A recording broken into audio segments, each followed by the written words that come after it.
let's get this going. Hey, everybody, we are live. Um, right. So let's get into some initial intro stuff real quick. I'm David. This is High Shelf Gaming. We're gonna be playing Cyberpunk Red tonight. Right. That's what we're all here. Little 2045 up to no good right outside of Night City. This is our original family map. This is the first time we've seen this map in like months, where the Midnight Runner Nomad family hangs out just north of Night City, right? So that's what you're looking at here. But before we get into all that, just talk about High Shelf Gaming real quick. We are a collection of gamers that play actual plays. We do a podcast. We do a bunch of stuff on Discord all the time. We're always doing like little community things together. And yeah, we just did a thing with Legend Keeper. We had a whole hour-long discussion about procedural world building, which was super dope. Like, I learned a lot in that, like the back end of world building or procedural generation of things that I never would have known. So that was a lot of fun. And so we're playing Cyberpunk tonight. We are going to be playing Blades in the Dark on Wednesday. We have a technical snafu, but we're going to soldier forward and figure out a way to make it all work. So Wednesday is going to be Blades in the Dark, which is a game about, well, everybody's a bad guy, right? We're all thieving and killing and culting or whatever we got to do to survive. And so we're going to be doing that. And then are we doing anything Friday? We're not doing anything Friday. I think we're back to Wednesday, Saturday. Okay. Saturdays. Yeah. Okay, cool. So yeah, so I guess after Cyberpunk tonight, the next thing we're going to be doing is Blades in the Dark. We have a bunch of stuff about to get posted to YouTube. We have Cyberpunk episodes, we have Legend Keeper stuff to get posted, and we have, I think, the last game of horrific spooky gaming that Ethan you ran. We have to get that episode out. So a lot of stuff is about to hit our YouTube channel. If you're watching this on YouTube, go check out those other games. They're lots of fun. They're spooky and crazy. And all good content there. Okay, so I'm David. Next to me is Mike playing Oz the Netrunner. You've been strapped into this train for the last couple of days, living and breathing as a train. Like, you have full perspective of the length of the train with all these cameras and all this kind of stuff, and it's kind of like you were embodied in this hunk of steel for a long time. And I want to say in the last like couple of hours, you've been out and like driving in a regular car, going to camp, going to where the Midnight Runners have held camp for a couple of months now. Next to Mike is Casey, who plays Vinton, our nomad. So a real nomad in real life. He's the one that gives us all the street cred for like understanding what it's like on the road. like Casey, tell me about the highways in California. You're like, okay, David, here's what you need to know. They all suck. Yeah. Where don't highways suck? I don't know that I've ever been on one that didn't have something that was like, Right now, Minnesota's got the best highways because they just spent like 10 years fixing it. Wow. Okay. Minnesota. Yeah. Good place so to drive they're Minnesota's actually really smooth and really nice. See, I don't know if that's fair to say because Texas has been working on 35 for like 20 years and never stopping. Longer than that. Yeah. Longer than that. Oh no, Casey, you broke up again. I think they started breaking ground back when my father started driving a truck. I don't know. No, is that better? Yeah, you're better now. You're better now. You had Aren't they working on some Interstate 2 down like to Houston from like I-20? That's just. I'm sure. They Texas got the corridor there, but it just. Texas loves itself some highway projects. It just can't get enough highway projects. It's always like Houston's always got some highway getting worked on. Dallas always has some highway getting worked. It's lousy with highway construction crews. Like if you want a job in highway construction, just go to Texas. Well, it does a There's a lot of highways to build compared to most. It's got a slight edge on Rhode Island. Let me tell you. Yeah. But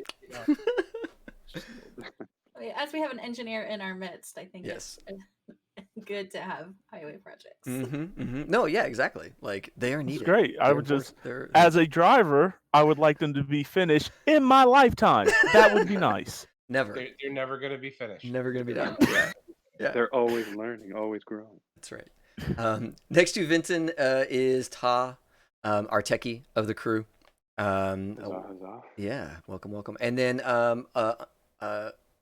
down under my camera is Ethan playing Silas, the solo.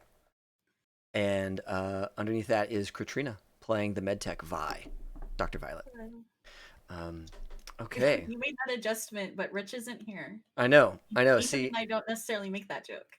I know, but see, Rich is always he's always on my shoulder, whispering that joke into my ear. So it's like, That's scary. That's a scary thought, David. Not gonna allow it. Is that the devil you really want on your shoulder? I don't think that's the devil you want. Is it the devil? I don't know. I think Rich. I wouldn't say Rich is an angel. I love Rich, but I'm not gonna have a good time, man. I think I've got angel and devil and Rich. Rich is primordial chaos. Very true. It doesn't subscribe. He's the one like whispering to my angel and devil and be like, "You two should like go take a hike. I got this." Right? That's Rich's gig. I've got this. Let me try. Rich is trying to get your angel to hook up with the devil. That's right. That's what he's doing. Yeah. Okay, good. So we have finally returned from Sacramento. We've dropped off the train. Got word that Hitchens is down in the center of Night City. Needs some heavy gear moved out of the hot zone. Right? So that's a whole thing. It's a whole problem. And we'll get into that in a little bit. But before you guys can really get dressed and muster up to go do that, you've got to get back to camp. Take a second. Right? So we're going to go to the Midnight Runners camp. And, I don't have a good picture of it in Roll20. I have a great picture of it in Legend Keeper, which doesn't help the stream very much. You all drive in trucks, the Beast, all of that good stuff, and you head towards this campground right outside of this reservoir, this like old school reservoir that's been there for, 100 years or something like that. And this camp is now, awash with activity as the overland trucks that were driven by the rest of the Midnight Runners tribe have arrived ahead of you all a couple of days now. And those have been getting unloaded and the family's kind of getting back together again. And there's, a party. There's a homecoming kind of going on here where like everybody's excited that the family's reunited, and there's clearly a bunch of like tables getting set up outside for us to all have like a feast together and those sorts of things as you all come in probably exhausted, right? Like I kind of feel like after the last session y'all probably just went straight home, right? And so you're arriving like right at daybreak with all of this stuff getting set up, right?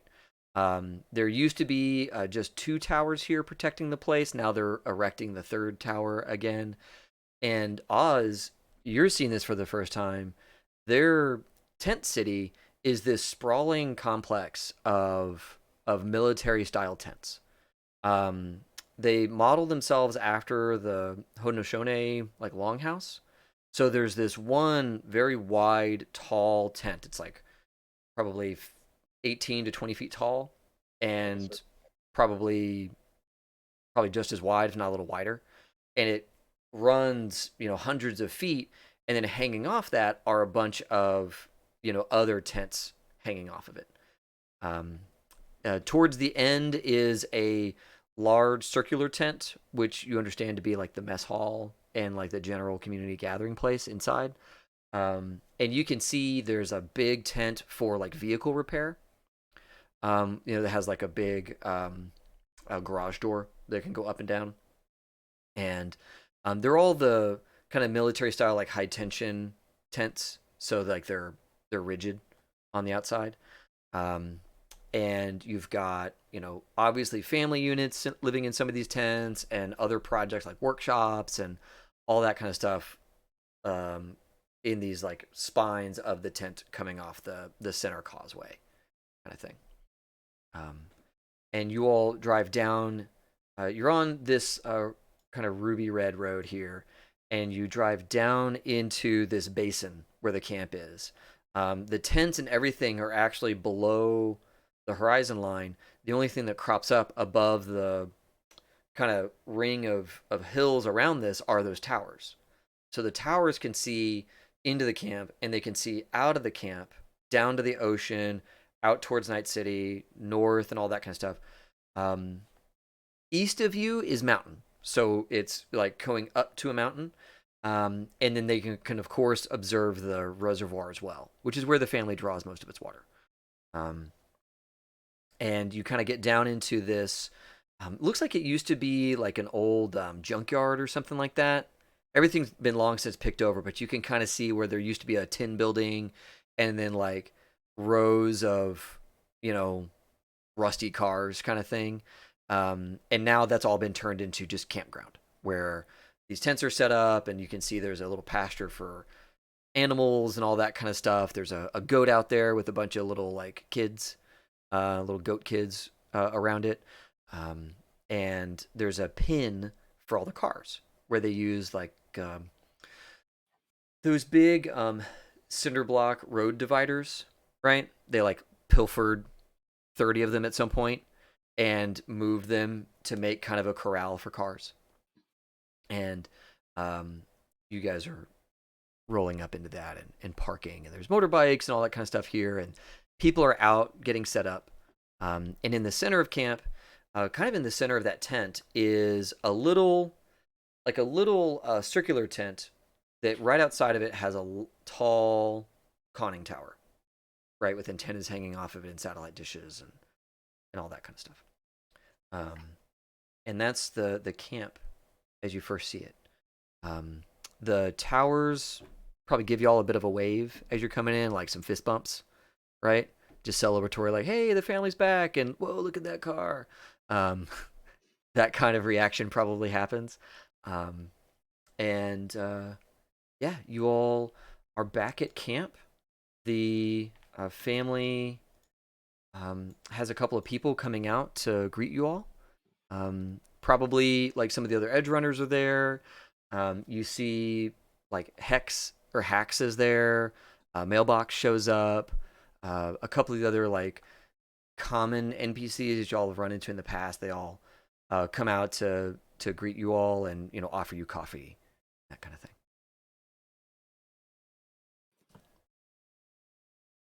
Oh, Mailbox. Please tell me my bike and truck made it back. Oh yeah, Vincent, bad news, man. It's all back, just like you left it. I hear you. You came into an armored truck. Where'd that go? We had to ditch it. Got too spicy, too hot for us to keep. But that's true. Somewhere on my truck, there's we installed a spike strip that maybe you can duplicate for the other vehicles that we took off of. We took off it. I like it. Yeah. So and we got I'll show them the beast, but we did get this, which I heard about that. Pretty good. That is pretty nice. Good on you for trading for that, right? That one belongs to the great and powerful Oz over there. He made that deal happen. Nice. Good to meet you. He's our new net runner. I'm Mailbox. I think I saw you around a little bit in Sacramento, but it's good to finally meet you. And Mailbox is this bald guy with kind of a flat face, and he has come to accept his nickname. It's a pleasure to meet you. Yeah, good to meet you too. Oz, where are you set up at? You picked out a place yet, or you need a little tour? I should have had on the big guy here's trailer. Truck should have been pulling my trailer. Oh, that little container is yours? Yeah. Oh. Yeah. Okay. I was wondering why it needs seemed to empty. Be moved off my. Okay. All right. Well, we'll get you set up. Are you sure you want that? Like a tent would be bigger. Yeah, I like a more enclosed feeling than a tent. Loner. I like it. All right. Well, we'll get it set up and hooked up to some water and all that good stuff. I'll let Benny know. And like as he says that, you see Benny coming out of the tent, and he's got his limp, right? As he kind of ambles his way over, and Benny is this like grizzled old guy, and he's clearly had an interesting life. He's wearing probably like a military style t-shirt, like an olive drab or desert, probably like a tan t-shirt, clearly like from a surplus store or something like that.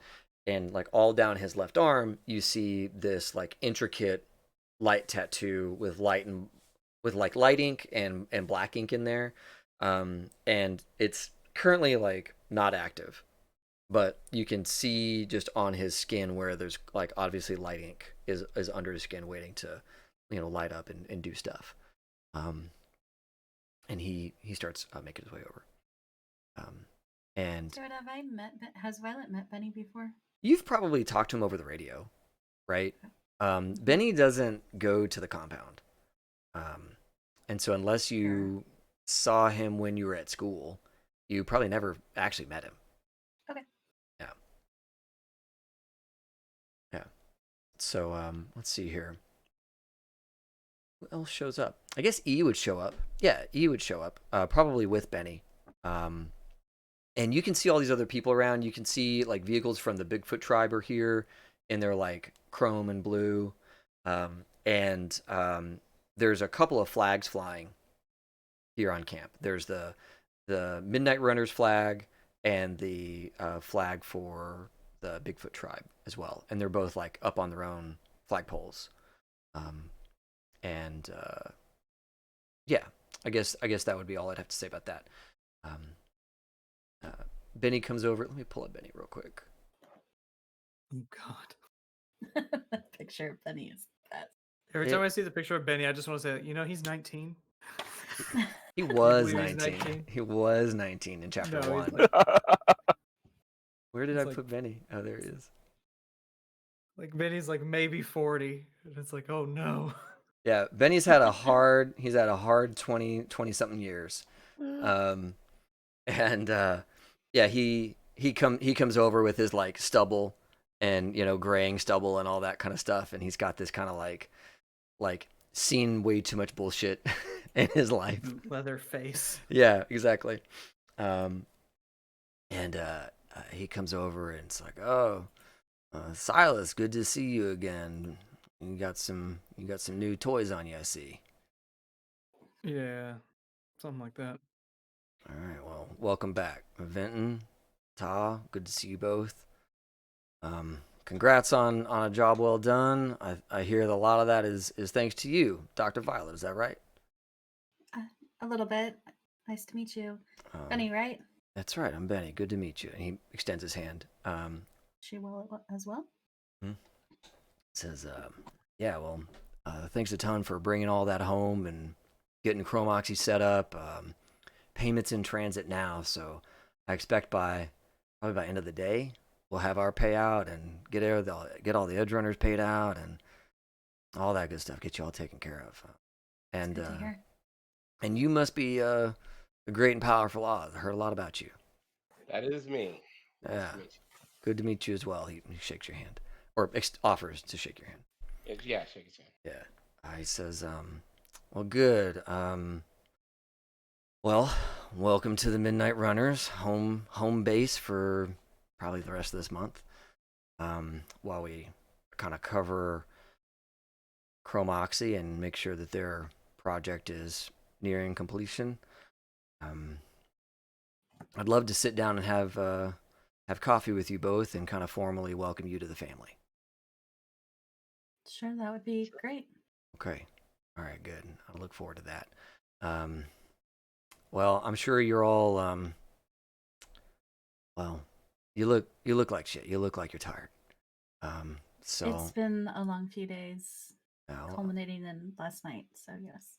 Sure. Well, then I'll let y'all get rested and come see me whenever you're free. Will do. Okay. All right. Vinton, Don't let any of the kids drive that thing. They're gonna get themselves killed. Oh, do we lose Vinton? I think he's having some issues. No. That is very, very deep in thought. He's so still. Yeah. He really wants. Oh, to there make he sure is. He nails I see it. I see a little movement. It's also muted. So yeah. Hopefully everything's okay. So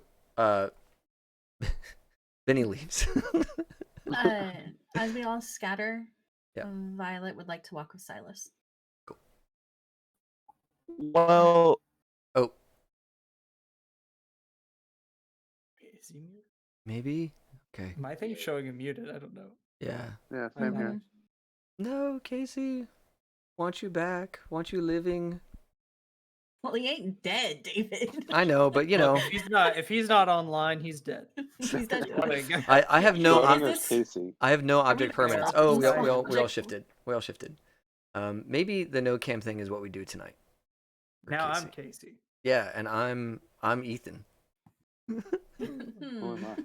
And Mike's running this game. That's awesome. Get it, Mike. Okay, we're gonna go. Enjoy. He said Discord crashed. Oh no.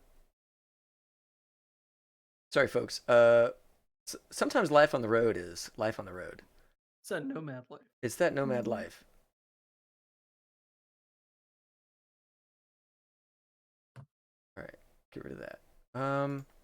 Okay. I'm so sorry. You were saying that you're gonna roll with Silas. Yeah, I just wanted to walk and talk with Silas. Slightly annoyed because I actually paid for this crap this time. Oh no. Oh no. At the stopper where you're at? Man. Screw those guys. Is he frozen again? Yeah. Yeah. I think he's probably about 5 seconds behind. If it works like it normally works for me when Discord does that, it's like, wait, I think he's back. I can see him moving. I see head movements. Wave at the audience. Yes, I see. Hello. Yeah, baby, we got you. Okay. We're gonna try to run this one more time. If not, I'm gonna switch over to my phone. Okay. Looks like it's working. But it literally just crashed out. It just crashed out for some reason. I don't know why. Okay. Well, we'll be gentle, and hopefully that's it's all good. That's a correct meme. That's right. In our Discord, there are memes being posted about Casey's mood right now.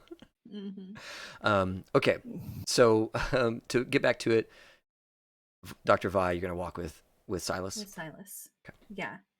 I think I probably already know what you're going to answer, but I wanted to make sure that you were all right after what just happened at the night market. Why wouldn't I be? Well, Silas, you just killed 3 people, one of them violently. Is that new? Did I miss something? I'm just checking in on you, Silas. All right. Well, thank you. I actually find myself with a good bit of work to do, so I'll talk to you later. Okay. Let me know.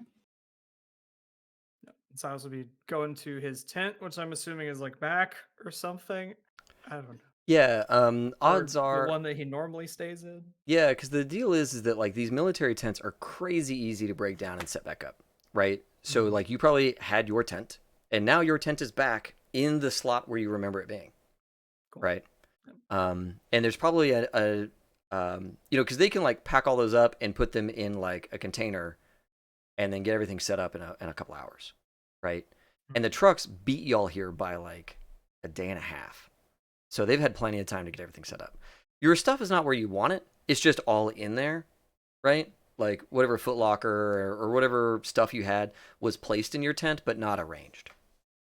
Can I ask a completely selfish question? Sure. Is blue stuff in there still? Probably not. Okay. I would think that blue stuff is probably it's probably all with Silas. Right? Because he's her next of kin. It's like, normally the family would big trunk. Yeah, exactly. Like the family just says, well, whoever's kin gets it, and if there is no kin left, then it just goes to the family, whatever materials were there, right? So I imagine all that stuff's just with Silas. Thank you for indulging me. Yeah, you bet. It's just a big trunk, and that's where Silas puts all his letters that he writes in between sessions. Ah, I like it. They go in the trunk. I like it. So he unlocks it, puts a letter in, repads it, all that good stuff. Yep. Nice. Do they have a special place in the trunk so he doesn't like accidentally see something that's gonna like set him off? Like Yeah, all the there's a trigger little stuff box. is like way There's down like in a the bottom. box on top, Yeah.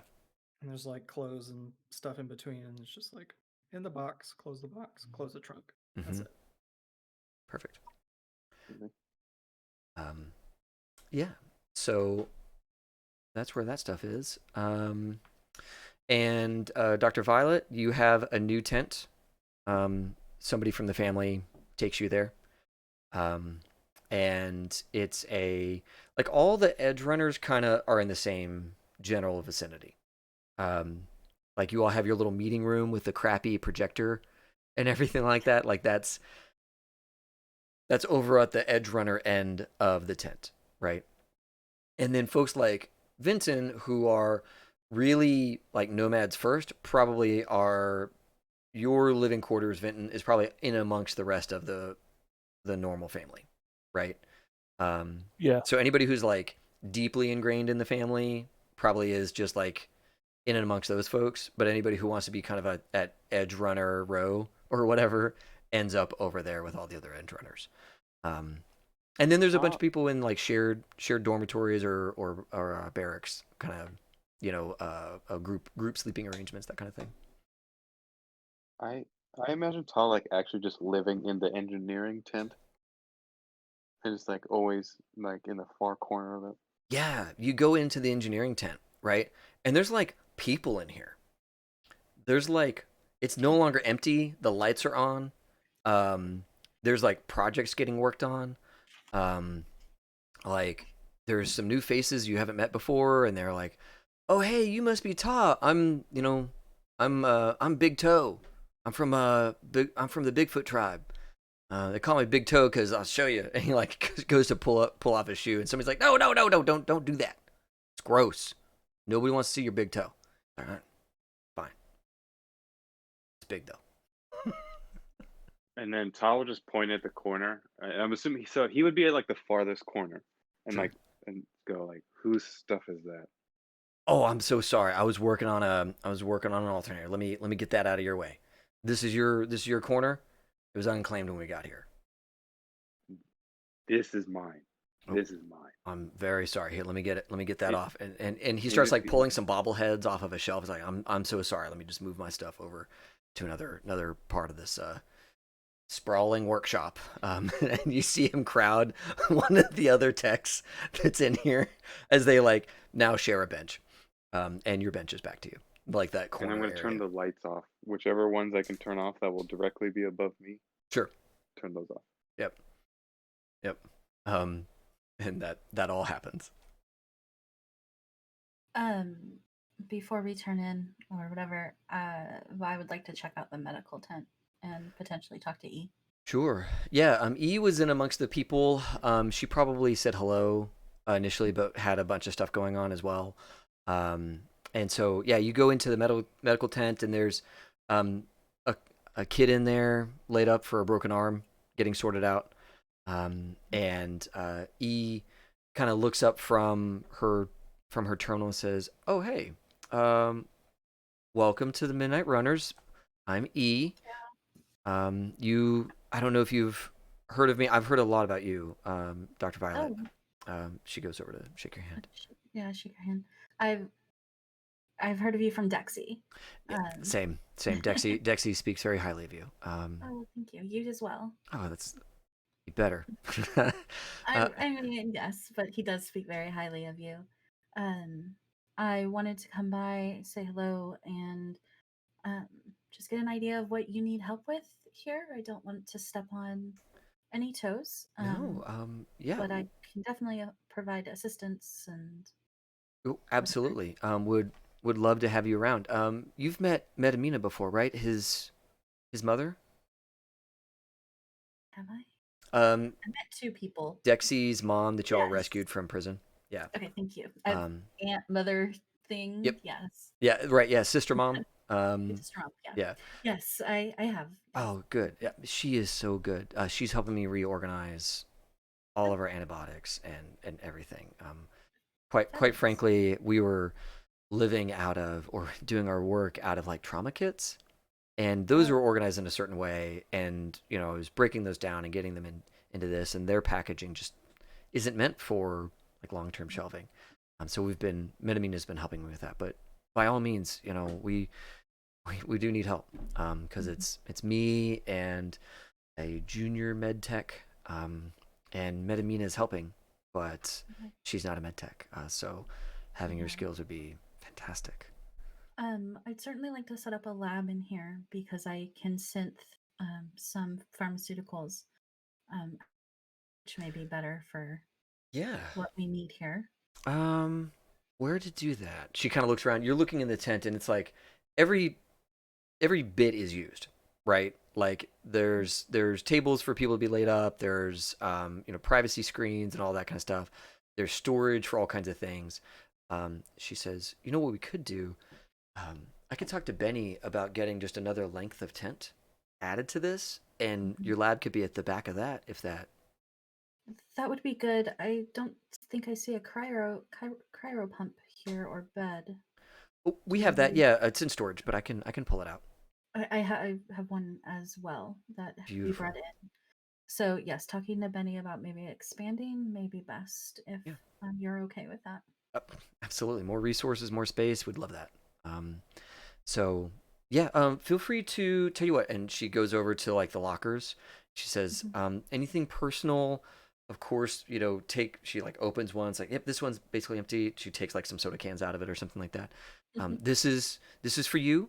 And that bench over there, it just has some sterile supplies. Feel free to drop anything you like in there. We'll get this tent expanded and make room for your stuff. How much space do you think you need? Oh, I was able to do it back at the other camp, so regular tent worth. Okay. Not too much. It should be able to fit within. Okay, excellent. Well, I'll get that request in. I mean, it's pretty easy to get tent space here. It's just a matter of where should it be and how much electricity and all that kind of stuff. So I'll make sure to get enough electricity for your cryo pump and any equipment you need, that kind of thing. Thank you. I look forward to working with you. Yeah, likewise. And hey, maybe tonight we'll get a little drink or something during the festivities. Yeah, that'd be lovely. Excellent. Look forward to it. Me too. I'm gonna get back to him. David.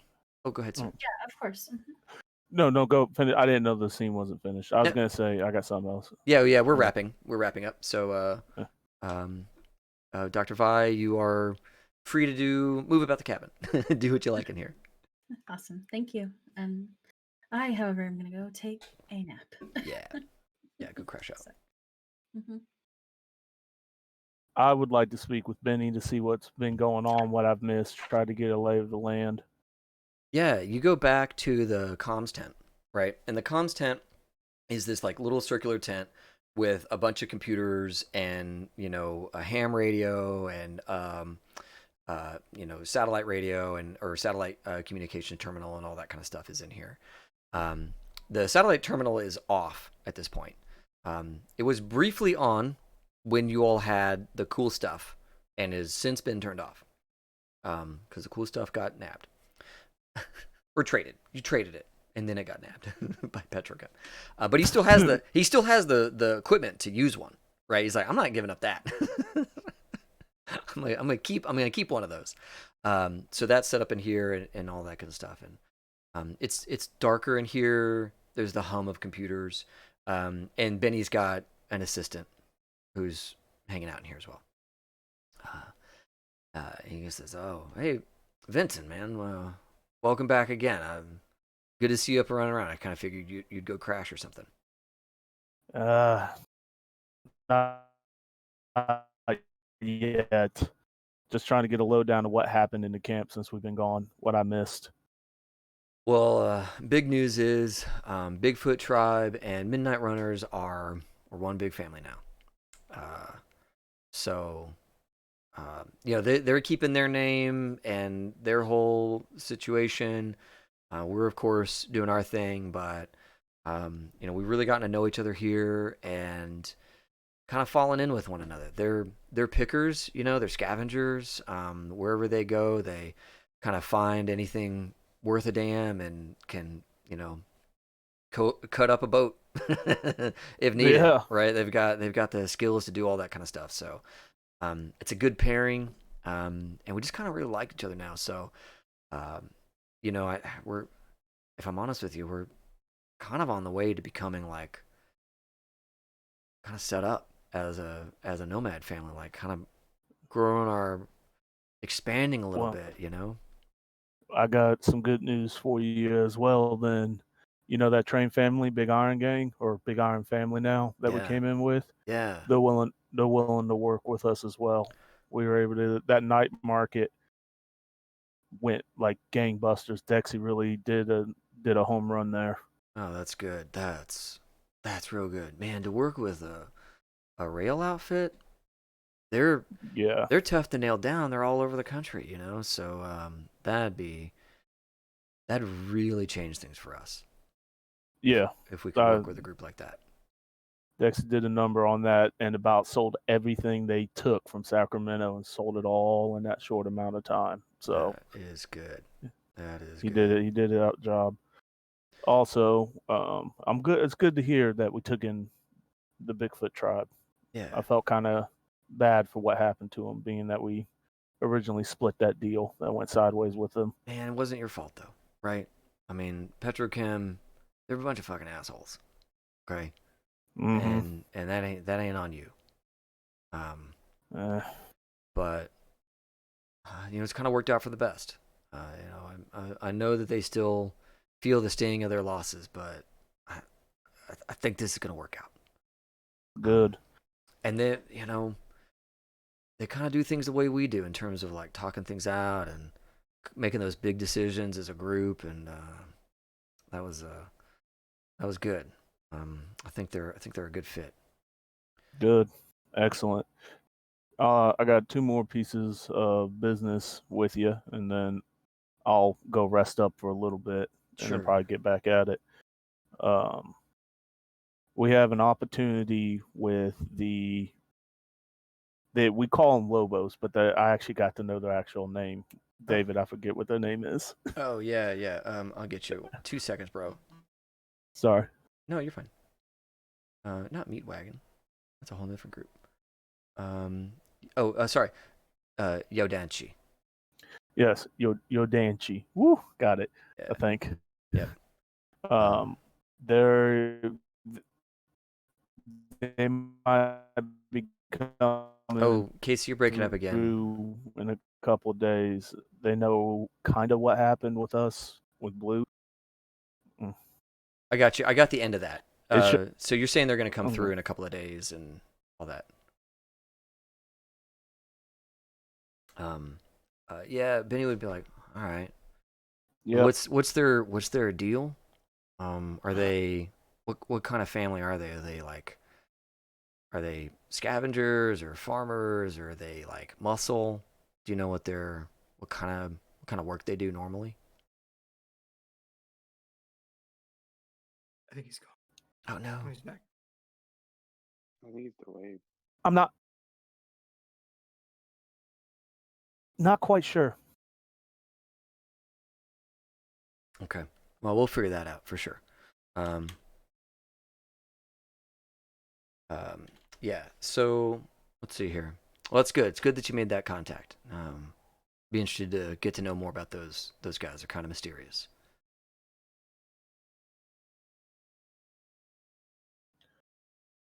Am I coming through? Yes. Okay.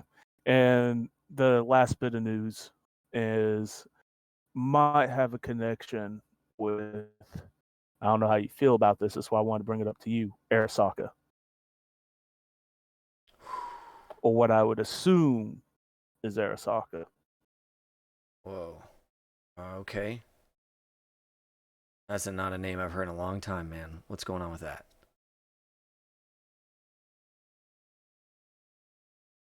Remember Ember? Huh? Yeah, she's got a sick So dad. I gave him. Yeah. Well, I tried to smooth some things over after that whole ordeal. And when I got back in town, I made a reach out to her, dropped out of dead drop. During that whole fiasco, when I had, You're breaking up again, buddy. I'm sorry, dude. This is frustrating. It's too bad, man.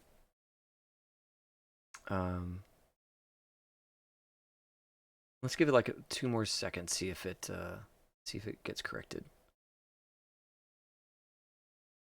Oh, you're back now. I can see you. There you go, buddy. Okay, what's happening? Full disclosure, what's happening, and I'll try to fix it after I'm done. Is I'm parked next to where there's a bunch of truck traffic, and every time a trailer goes past me, it blocks my Wi-Fi signal. So, Oh, dicks. Got yeah, it. long story short, Benny, I'll make this quick. Long story short is that she seems to have a connection to Arasaka with that Korean barbecue place. I went in there, smoothed some things over with the quote unquote bouncer because I kind of acted a fool because I was worried about them. Mm-hmm. And smoothed some things over, and we might be getting a contact from either them personally or from Ember that might open that door. Wanted to bring it to you to see if you're comfortable with that. I know getting in bed with a corp can be dicey. Yeah. Yeah. But good to know. Good to know that. So I actually have 2 things for you. Mm-hmm. One, you've been spending some time with the new folks, right? Vi and Oz. Yeah. I've been reading your reports and all that stuff makes sense, but I got to ask you about an incident that went down with Oz. Yeah. There was some deal where some of the family was watching his train, right? And it sounds like they fucked it up, right? Mm. And then like there was a confrontation, and he like threatened them with some kind of killbot drone thing that like hugs people and shoots them. And then like The butler, yeah. Yeah, okay. And then he said he's gonna like set him on fire. Can you just talk to me a little about that situation? Because I know you know him better than they do, right? And their report was pretty bad, and I'd really like to get from you what the real situation was.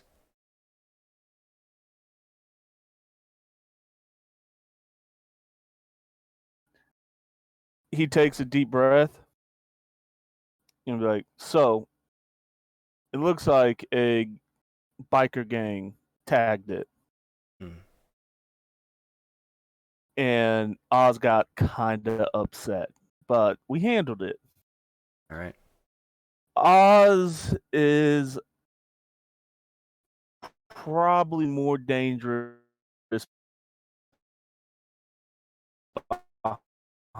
behind a gun. Oh, he's more dangerous in the net? I do not think he meant it. Yeah, he's more dangerous in the net. Okay. He was just a little upset that his home away from home is what got tagged up and potentially got like tracked and stuff like that. He's a little bit of a what's the word? Germaphobe, I think. Okay. That's why he's got that. That's why he's got that sea can, that container. Yeah. Okay. All right. Well, that's. But overall, he's harmless in that sense. He's not going to go at the family. Good. Good. Yeah, that's what I needed to know. Was that serious or not? Right? Because they write it up like he's gonna kill them, and I wanted to hear from bot, you. The bot is dangerous, but right now it has no slugs in it. and I don't see us ever using that. Okay. And if he decides to do, I'll shoot the bot, or Silas will, one of the two. Okay, good. Yeah, well, the last thing we need is family infighting, so that's good. Right. All right, good. Thank you. I Ben appreciate doesn't know that. And I got this little note for you, and he passes over a piece of paper folded. And you open it up, and it says, Vinton of Midnight Runners, stop. This is Meta Nation, stop. Wish to contact you in the next, umpteen days. He says, these fellas reached out for you. These fellas reached out for you. I inquired. They said that they would only talk to you. So whenever, I know y'all are busy, but at some point get on the horn and radio those guys and find out what they need. Absolutely. Those are people I've been working angles for. That's my girl. Good job. Yeah. Seemed like they were ready to go, but they wouldn't talk to anybody but Vinton. Let me get at least 2 hours of sleep, Benny. And if nothing else comes up the horn, it'll be my next thing that I'll do. All right. Good stuff. Cool. All right, man. Well, I'll be sleeping in my tent if you need me. Yeah, definitely. Take a shower. All right. Yeah, I will. When I wake up. Yeah. Benny's he's always gonna get one little thing in if he can. Oh, absolutely. All right, good stuff. Anybody else have things that they need to be doing around camp before you all just like collectively pass out due to exhaustion? I mean, Oz is gonna try to find his can and crawl into bed. Yeah, they unloaded. It's unloaded off the truck. And there's some techs over there like hooking it up to power and water. Okay. Yeah. You would probably hear some frustration, maybe some yelling at a person named Big Toe. Maybe wires every once in a while. Yeah. Yeah, he'll just double check everything looks okay, and then he's probably gonna crash. It's probably the first time he hasn't had people crawling all over him in a few days, so Right. he wants to get some sleep. Yeah, it's an entirely different feeling, right? Because you have now been not a train for a couple hours, and like it sucks, but you kind of get used to that, right? You kind of get used to being able to like see for, I don't know, a tenth of a mile in all directions, and now you can't do that, right? And you got used to feeling like pressure or people moving around on you, and like that's gone too. So it's like it's now familiar again, but there's also this part of you that probably kind of misses the security that came with all of that awareness of what was up around you, Yeah, I mean, on the downside though, it did come with that couple in car 14 that kept trying to get it on in the back corner, and you can't unfeel that. You just can't unfeel. Oh my god. Yeah. So it's just like there's not enough Purell. I need a bath of Purell and just call it good. Yep. So, so good stuff. You all go pass out. A few hours later, people start to rouse. It's like midday. There's food, probably like something getting grilled in a pit. Outside, you can smell that meat. Dexy back on the grill. That's right. Yeah, Dexy's back, making sure that there's check on all the goats first. That's right. What is the cyberpunk version of Red Stripe that he's using on the grilled meats? I have no idea. Oh, and part of Jamaican cuisine. And Roy's Chexican restaurant, motel, and grill is getting set up. There's a lot of talk about it. I want to say that it's probably getting set up like out here on Highway 101 at the end of this mountain road. Nice. And I think that's where they'd put it. Because there would be like some kind of night There city would be traffic going that way. Yeah. there would be a lot of abandoned truck stops there. There you go. There you go. That's a heavily traveled area to get to LA. Perfect. Yeah, so definitely they're setting up somewhere up there, kind of close to the family, but not on top of you all. And everybody's excited, of course, to get Roy's Mexican motel restaurant, motel and cafe set up again. So that's all kind of in full swing right now. I think if I would, and then go get Oz so that they can go talk to Benny. Okay. Before like moving on to Jenners and family and stuff like that. Okay. So yeah, you all come in. Benny is in again his communications tent, as I described before. Probably like eating like out of a bento, some kibble, and what passes for soup, right? And his assistant is probably nowhere to be seen at this point. And he says, "Oh, Dr. Vi, Oz, good to see you both." He stands up. Here, have seats. Knock that stuff off there. Sorry about that. The kid's a slob. Everyone learns. He sits down and kind of swivels his chair around and looks at both of you and says, well, most folk who hook up with the Midnight Runners start here. You know, we pull them out of fire or just find people on the side of the road sometimes. You know, we take strays in, kind of all over.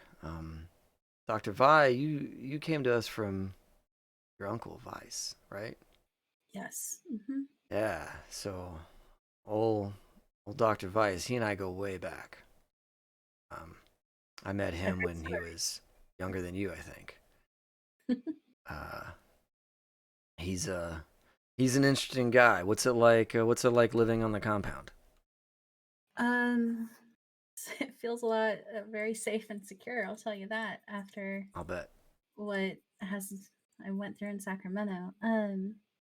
But it's fine. Certainly different. I'm sure I'm gonna have a lot to get used to out here. Yeah. But he sends his regards. Oh, that's good. That's good. Yeah.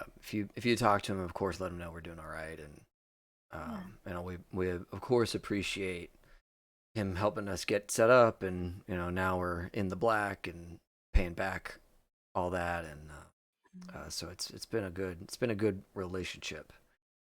Yeah, there's gonna be some things that he asks for me to do in Night City. Okay.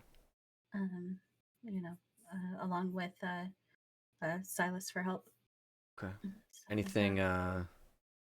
anything worrisome? Anything that would come back on us? I don't know. He hasn't sent me anything yet. Okay. All right. But Well, it'll be definitely a conversation if something comes up. appreciate that. If nothing else, we know to double the guard or whatever we Yeah, gotta do. I'm very, very certain that I will make sure that everybody is safe. Sure. That's good of you. Well, and I want you to know that Midnight Runners were kind of family first, and I know that you've been up with the Edge Runners this whole time, and they're kind of they're part of the family, right? But they're the like rowdy part. Okay. Here things are pretty. It's more even keel, right? You got kids here learning. You've got people making families and stuff out here. Right. And I'll be honest with you, with the Edge Runners gone, things got a little quiet and got real nice. If I'm honest with you, I can imagine. I'm glad the Edge Runners are back because you all, make interesting jobs available to the family, and it's a nice something to help keep us busy while we're kind of waiting for the next big job to get the family moving again. Mm-hmm. But at the end of the day, Midnight Runners are nomads, and we're going to be going wherever the next delivery takes us. Is that something you want? Is that something that you could enjoy doing? You mean like moving on from here, or just being part of the family? Well, both, right? I mean, being part of the family, because at some point the family's going to get up and move, and we might not be in California. You know, Mm. we might be, I don't know. Um, our last trip was Indiana, from Indiana all the way to here.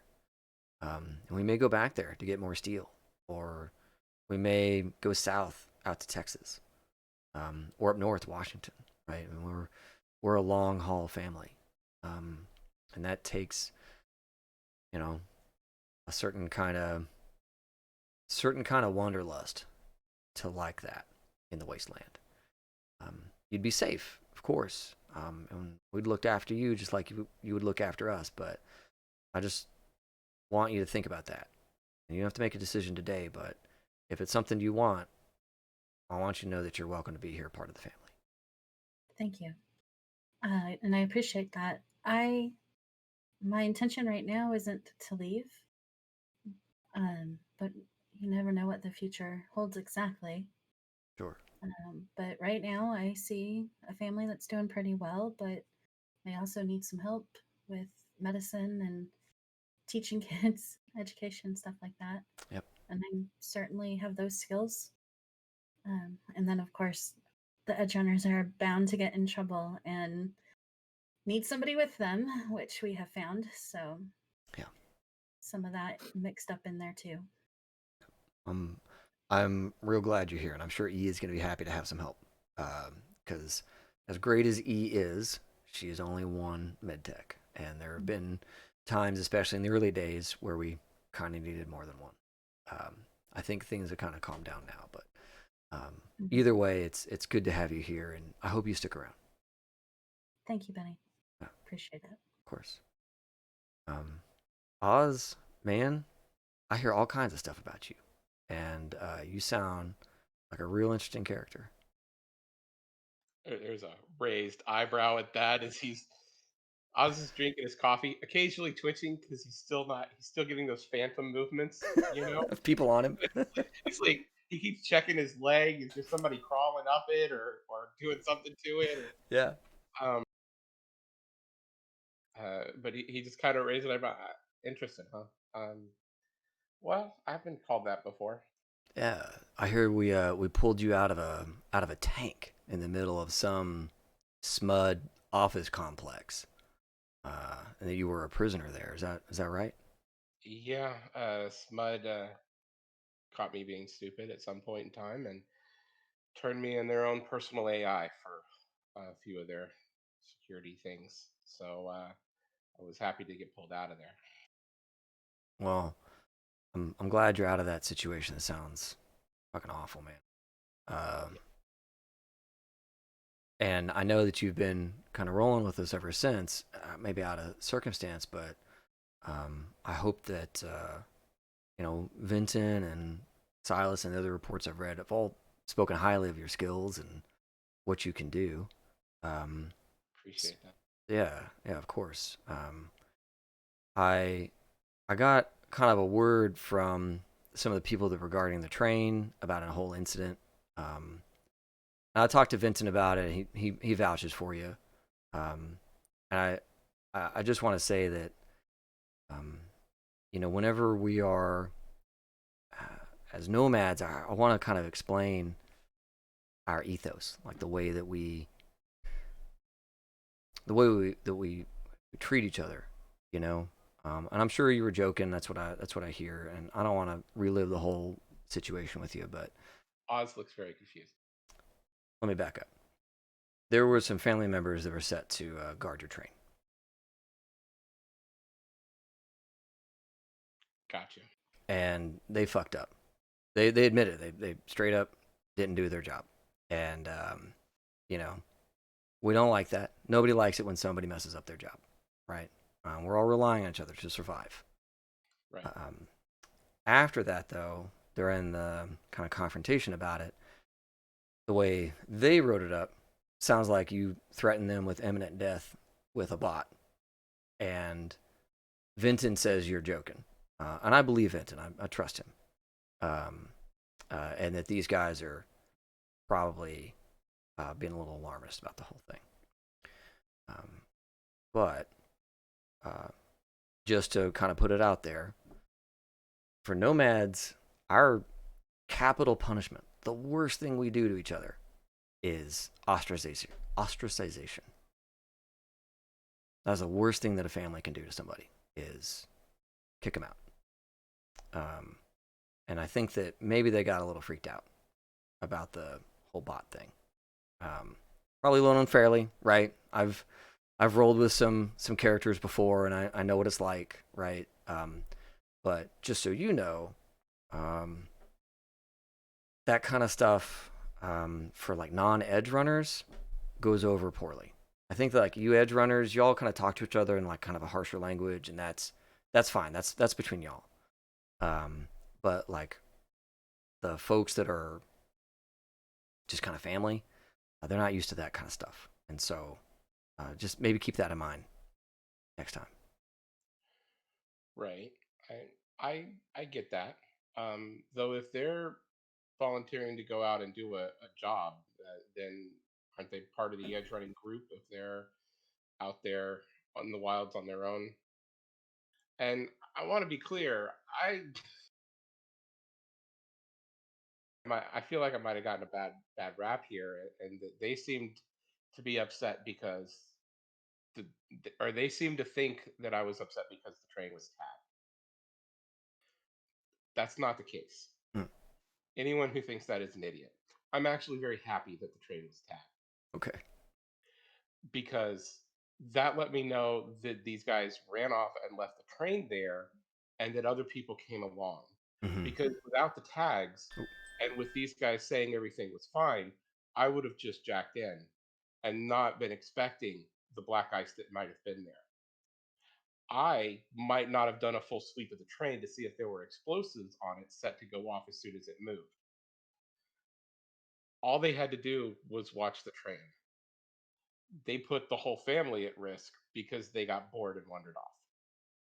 I think that takes more than just saying, you guys are grounded, go to your room. Oh, sure. So, yes, I was a little upset because we were on a time crunch and I had to jack in and risk my life to go and fight potential black ice, which the people that tagged the train did get in. They didn't get past my barriers enough to put black ice on there, but they did erase all images of them being there and who they were and all of that. So they got into the train, they got on the train. Who knows what else they did? It delayed us and got us back and put my life at risk. Yeah, no, I understand that. The bit I read out of those reports made it clear that there was more than just the tagging. Right. I get that. I want to make it clear that killing family is not something that we do. It's not something we threaten to do. I would not have killed them. Probably chased them with a thing for a little bit, but you know. Sure. Yeah, I understand that you were joking. I just wanted to kind of level set that. But they, they're getting the shit treatment, right? They're taking care of the latrines and all that kind of stuff. They're kind of working off their penance for fucking up a job. But that's how we handle that kind of stuff, right? We give them the grunt work, the things that nobody wants to do, and that's usually deterrent enough. All that said, that air cleared. I am happy you're here, and I know that you're kind of in a rough situation right now because you don't really have, like, I think that people think you're dead or something in Sacramento. And Mud had announced that I was dead. Okay. Or when they captured me the first time. Though apparently they said that I wasn't dead when we went through another instance. Basically, I'm just persona non grata in Sacramento. Gotcha. So, well, I'm gonna kind of extend the same thing to you. With all that cleared, I'm hearing great things about you from the crew, and you'd be welcome to join the Midnight Runners. It's the same gig though, that we move around a lot. We go cross country, and you not being able to go back to Sacramento is probably a blow. I don't know if you have anywhere else to go. If you stick it out and decide you want to roll with us on our next destination, then you'd be welcome to. But I don't expect you to answer that today or any of that kind of stuff. I just want you to know that, you are liked and that the family would like to have you if you wanted to be here. I appreciate that. Just you've only got the reports to go off of. I know what the small portion of the family in Sacramento was like, but until I get to know the whole family, I'd like to make an informed decision on that. Of course. In the meantime, more than happy to help out as much as possible. Perfect. Yeah, that's good. I honestly, I think we're here for another several weeks, maybe a month. We're working on getting our next big job, and wherever that is, it's not going to be here in Night City. So the way I see it is we all kind of have, he looks at both of you, Dr. Vi and Oz. He's like, the way I see it is all of us have at least that much time to figure this out. And if you want to roll with us to the next place, fantastic. And if you want to stay here or have us drop you off someplace, that's great too. I'm A-okay with either one. Sounds good. All right. We'll figure it out, Penny. Yeah, and keep me posted, of course. Doors always open. If you need to get word out to anybody, this tower can get all the way to Japan. So you let me know. Yeah, I can't speak the language, but I hear them every so often. Okay. Cool. All right, well, I don't know if y'all are around tonight, if you're already going to do work. I hear there's some job brewing, something about the hot zone. Yeah, I don't know if that's going to happen tonight, or what it completely is. Dexy got a call, so. Okay. All right. Thanks. It's good talking to both of you. I'll see you at the party. Yeah, see you there. So you all leave. I have a thing to go do. So probably now is a good time for us to take a break. When we get back, do you all want to be headed to the hot zone, or do we want to be doing something else with our last? I might have a thing, but I don't know if it's a thing we can do during a session because I have to talk to somebody, but they are a player character. Okay, but they're not in They're this. Not here. Oh shit. Okay, interesting. You know what you did. I do know what I did. Oh, is it a player character who hasn't been in the game in a long time? Yeah. Okay, well I'll NPC that one. Okay. All right. Do we want to do that? Are we going to do that? It might be lengthy, so we'll go ahead and do the break. Okay. Thanks for the heads up. So when we get back, we'll have a conversation with Zorn. Okay, with Zorn. Yeah. Good stuff. Yeah. Okay. So everybody at home, we're gonna take. I probably need a 15-minute break tonight. So we're gonna take a little bit longer of a break tonight. And we'll be back at 35 past the hour ish. Good. Something like that. And that will be a blasty blast. Let me get our thing ready. Okay. So everybody at home, we're going to take, again, that 15-minute break. We'll be right back to see what these crazy cats get up to next. All right.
Let's do this. We're back. I like to just bomb right in. I don't, y'all audience, you don't get a countdown or anything like that. We're just live. We get the first number of a countdown, You all do. and then you as the players. Visual cue as to what David's internal tempo is. He No. goes, hand down. I'm like, okay, it's coming It's any the moment. I don't know.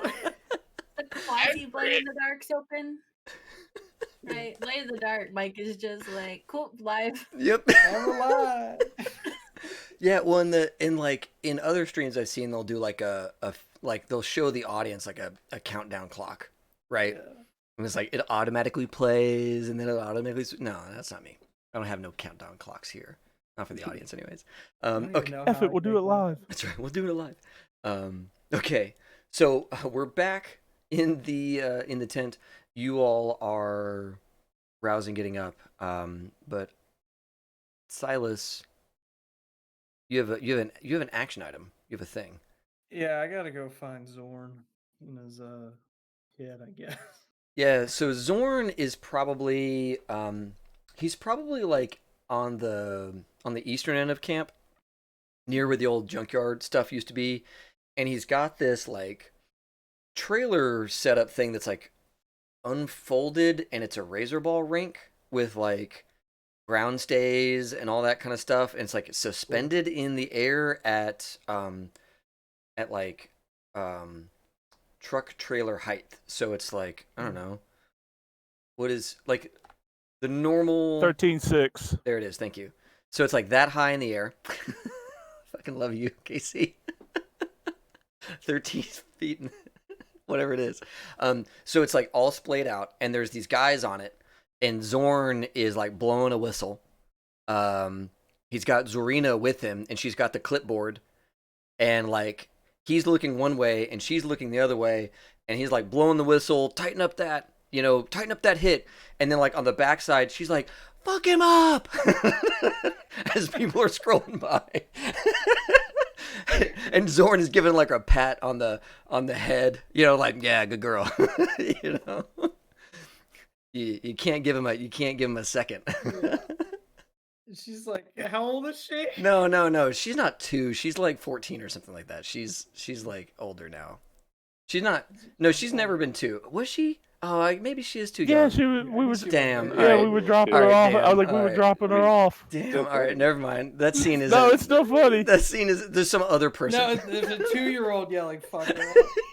That's perfect. Actually, 2.5, holding like a 2.5. little baby clipboard.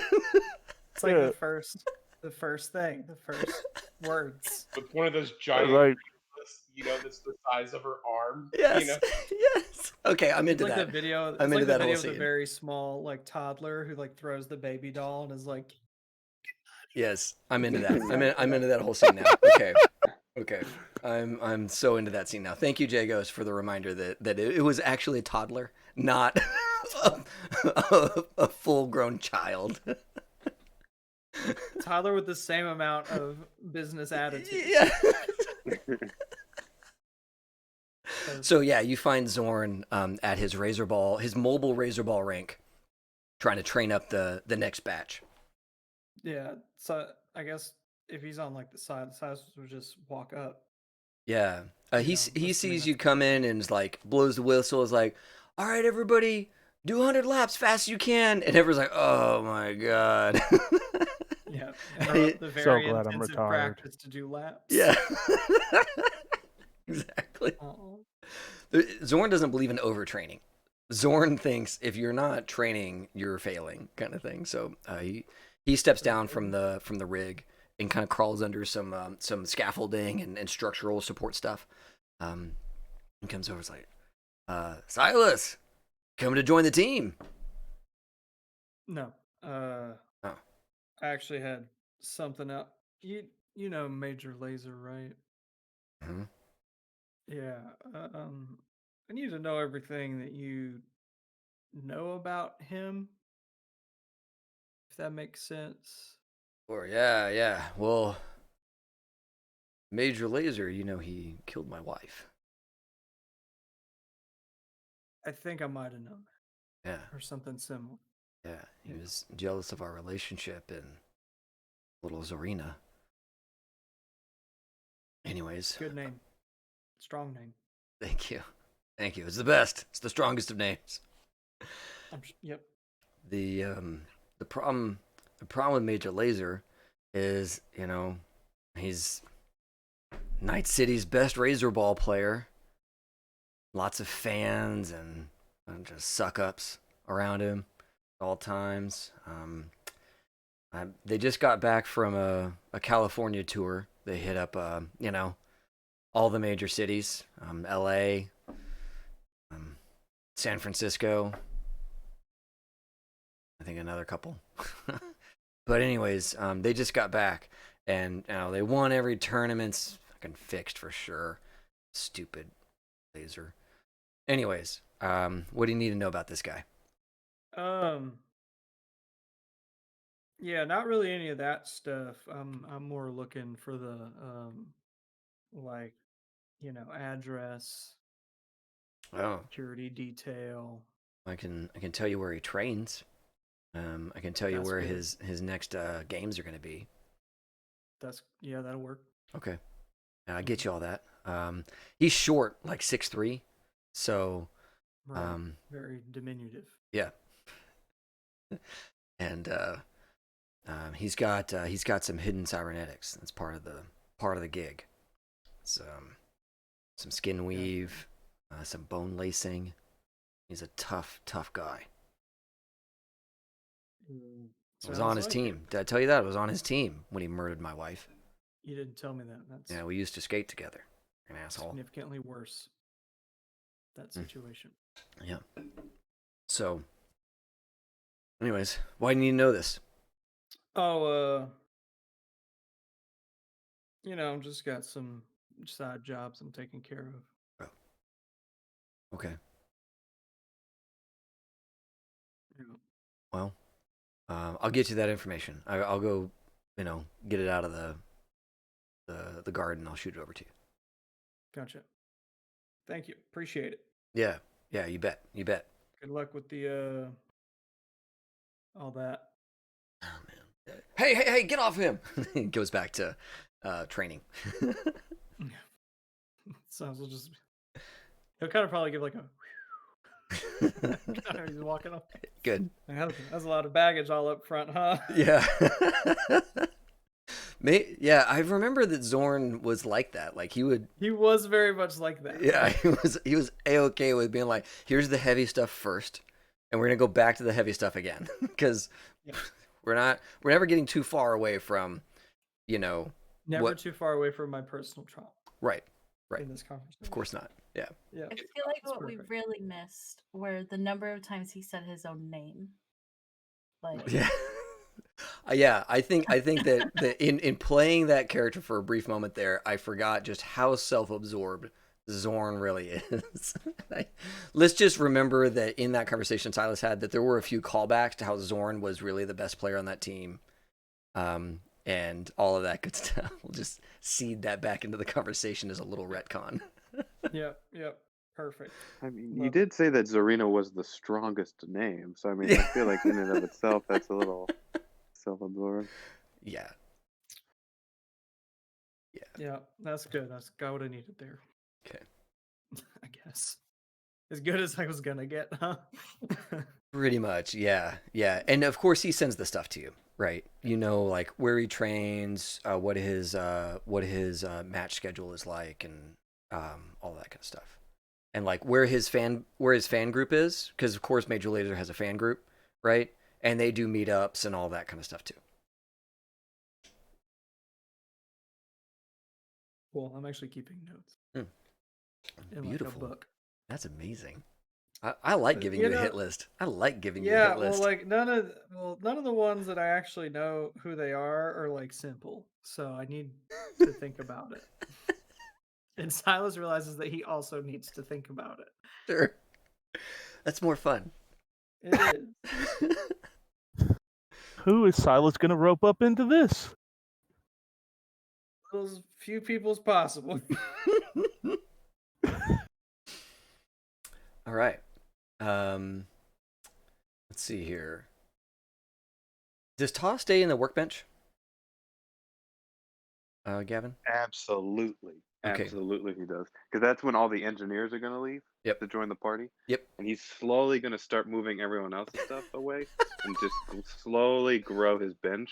And every time people say like, "Oh, I was working," no. Yep. And he's put up the guy Stayforth's arm, just kind of limp, removed arm above his workstation, and he slowly moves it towards the middle, so everyone's going to have to work under it. So, yeah. Yes. Work around the arm project.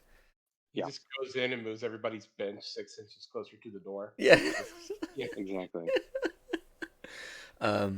Cool. While everybody's gone and you're sitting there working, there's a little light knock on the like door frame, and Benny's standing there. Yeah. Hey, you got a second? Yeah, I guess. Okay. He's gonna still continue like fiddling with things. Sure. Yeah, Benny comes in and like grabs one of those like little round stools that spins to go up and down, right? Yeah. And it sits on that, and he kind of scooches over towards you. Says, "Hey, I wanted to chat with you about some stuff that happened in Sacramento. Are you okay?" Yeah, fine. What did you hear? Well, I read the after action reports y'all write up, whenever y'all do, and I heard that. Well, I heard that you blew up a building at one point, like a little business park area thing, and that you had a problem with a car. I just seemed like Sacramento wasn't good to you, so I wanted to check in. Well, the blowing the building up, someone else was really part of that. But I'll take. I did the car. I screwed that up. Yep. Okay. Sacramento. I will never go there again. Fair enough. Let's put it like that. Fair enough. If it comes up as a destination option for us, I'll be sure to just skip right past it. Unless we can destroy it, I'll help with that. A whole city? Okay. That's good to know. You're funny. Well, I wanted you to hear it from me before anything else. I did ask Hacks to not not give you access to any explosives if we have it for the month. Okay. Right. Okay.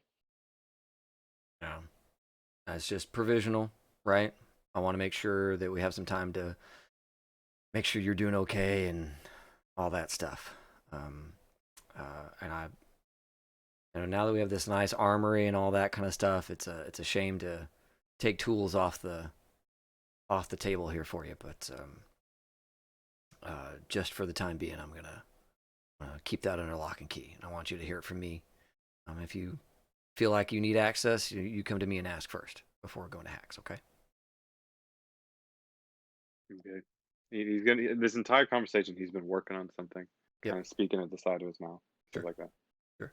Yeah. Says, well, I see you're busy and gotta get back to that. I'm glad you're back, Ta. I really am. Could you turn the lights back off when you leave? Oh yeah, it's way too bright in here. You got it. And he gets up and turns everything off. Turns all the lights off. Not everything, just the lights.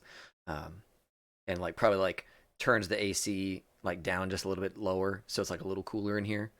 And shambles out of here. Shuffles out of here, I should say.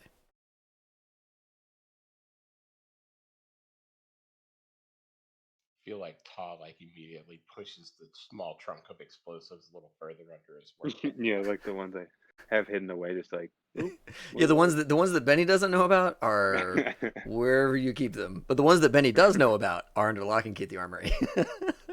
Yeah.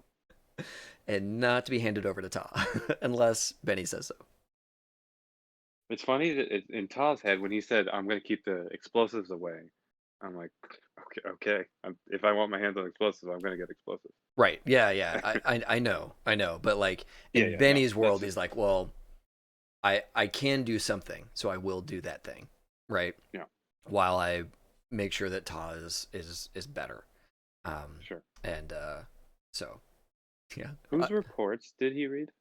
I mean, I would imagine that after any operation, especially one where the family is gonna get a payment or any kind of interaction with someone else, that probably gets into a report hey Benny, we did a job, Hecate Pharmaceuticals is going to pay us, that kind of stuff. All of that, somebody somewhere would have written up here's how that job went. Right. I just like the idea of if other than Vinton, who probably would have tried to be as kind of vague as possible. I like the idea of just someone else in the camp heard he blew up a building and it just started to kind of keep growing. Yeah. I heard you blew up a whole complex. Yeah. Yeah, I'm certain that rumors spread like wildfire in a camp like that, right? And so surely there's somebody in that camp that was does the rest of the family know what's going on here, right? And so there's probably is some kind of side feed of here's word on the street from the camp going back to Benny and crew of I don't know, man. The Big Iron Gang are in this compound that's unassailable, and now we're allies with them, and then we've got this restaurant we're bringing back. Probably all of that filtered back to Benny long before official word. Benny's probably just sitting there being I sent all the crazy people down south, didn't I? Yeah. Yeah. A total normal, well-adjusted member of the family is just what is going on? Who are these people? Yeah. Yeah, and it's the guy in charge of like the water or whatever, right? There's always some like Yeah. functory person that just has to take care of like the bullshit that nobody else wants to take care of, and he's like, these guys are insane. Jumping out of buildings, Yeah. making deals Different with pharmaceutical companies, Mm-hmm. Mm-hmm. throwing hunks of metal at buildings. All of his reports. Benny, I don't mean to be telling tales outside of school, but they rode a car up to the top floor of a headquarters in the middle of a shootout. Yes. And crashed Really, it. all of them. All like several times during those reports is peppered in. It's above my pay grade, but I just got a few questions. Yeah. Yeah. Exactly. There's probably all kinds of that going on. I imagine that like anything that was like kind of on the DL within the camp is probably not on the DL as much as we think, right? Yeah. I'm sorry. There has to be a report then that Violet laid out Vinton. Absolutely. Oh yes, totally. Oh yeah, for sure. Totally. Yeah. Yeah. Exactly. That like she cold cocked him, and Vinton was like out for an hour. somewhere between like 15 seconds and an hour, depending on who you ask. Don't fuck with the doc. Yeah, and then there's probably another report that's like, yeah, he took it on the chin and just grinned, or whatever. Like, there's probably like very conflicting reports about that whole scene. Stuff that Benny doesn't ask about because he's just like, I don't even begin to know what you're talking about. No, yeah. He's like, I can see the poor guy in Church Water is like walking up to Vinton at that point in time with like the report he's gonna send to Benny, and just sees Vi cold cocky and be like, nope, not right now. Nope. Yep, exactly. But everybody's raving about the Chexican cafe and like the food that's coming, right? So like the camp in general is excited to get their hands on some Roy's Chexican food. So that's all being a real set up. payday. that was a real job there, getting the Chexican restaurant. F the steal. Worth it. It almost made it. Almost. Yes, exactly. I find there's a dude I always think of when you mention Roy, and I gotta find a picture of him somewhere. I want to say he was on like Community or something. And he's just real rowdy, nasty looking fella, and you put him in some booty shorts, and I think it's perfect. Not even booty shorts, booty jorts. Jorts. Yeah, that's what they were. Yeah. Because the Roy Chexican official uniform is, no matter what gender you are, white collared shirt with your like, Roy's Chexican Motel Cafe, and then jorts. Does not matter. Yeah. Everybody's wearing jorts because that's what he wears. What is wrong with us as humans? That was a thing. That was a thing in the chat. The jorts? I know. I don't know who came up. I saw who came up with it. Just so y'all know, chat, if you start to pepper some world stuff in there, it gets into the game. Like the jorts uniform. That's just how it is. So wrong. Okay, so yeah, you are all up, having handled various tasks and things. Oz, you take a look at their network. There's like 3 or 4 netrunners here at camp that have all like taken cracks at it. It really has no actual functions on camp. It is just a playground for the other netrunners, where they like put in shit and like try and lock it down and try and break each other's stuff. And like there's a couple of cameras it can control just to have a thing in there, but it really is just a playground for the netrunners as a local network. So it is basically absolutely useless. It doesn't control anything important on camp. Right. There's no communication between locations or anything at all. Huh? Yeah, Benny was like, miss me with all that stuff. I'm going to do all this the old-fashioned way by hand. Right? I want nothing to do with letting your network talk to my radio. I will talk to my radio for me. Thank you very much. All right. Well, the first thing that Oz is going to do is lock down his trailer and his own personal network. And then, oh man. So you all do have that dossier on the hot zone from Dexy, talking about what Hecate, not Hecate, my God, what Hitchens. Hitchens needs. And Let's move on that. I think having gotten the lowdown from Dexy and the situation that just we heard that Hitchens and her mother were in, I think that's enough for Violet to want to move on it. So I think she'd call the crew together. Yep. And then whatever download they got from, or she got from Dexy. yeah, so you were all in that little room with the projector briefing screen thing, and you're all kind of crammed in there. And Hitchens basically describes that she is several feet underground by way of an access tunnel and a like a crawl hole or like a crawl space that they're widening, that they're making bigger, and that in this clean room she has several deceased Borgs from the Arasaka days.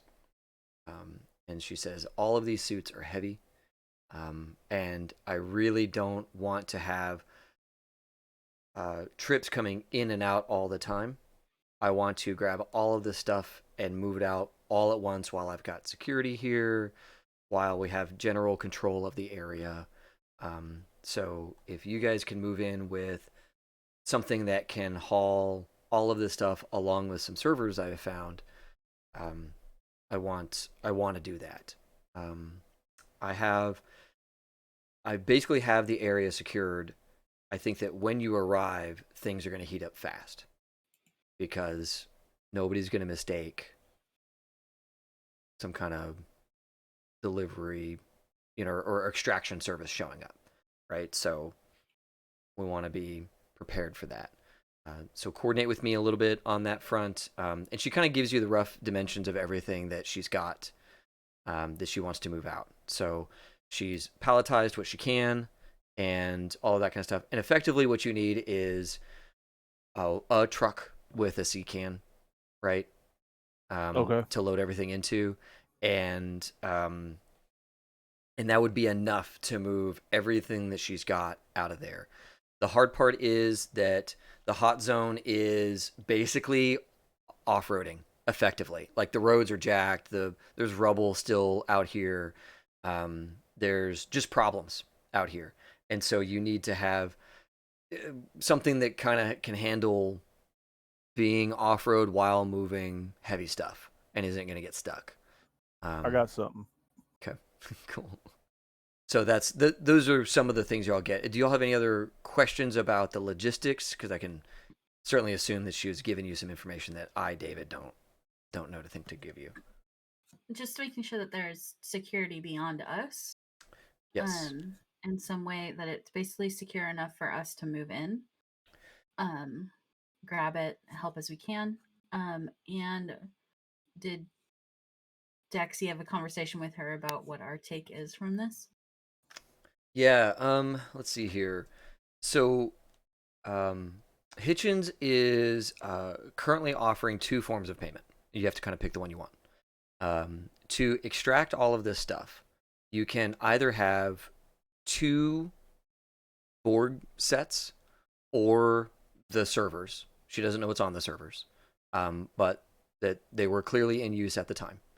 So you can have either of those, or you can have a lump sum of cash for, she's probably paying like 10 grand to get this out, as a lump sum. Now the Borg suits or the computers would be worth more than that. But if you want cash, she has a cash option. If you want hardware, she has these 2 pieces of hardware that you could probably fence for more than 10 grand or use for your own ends. Right. Also comes with baggage, though. If Also comes with Ta baggage. A lot. Yeah.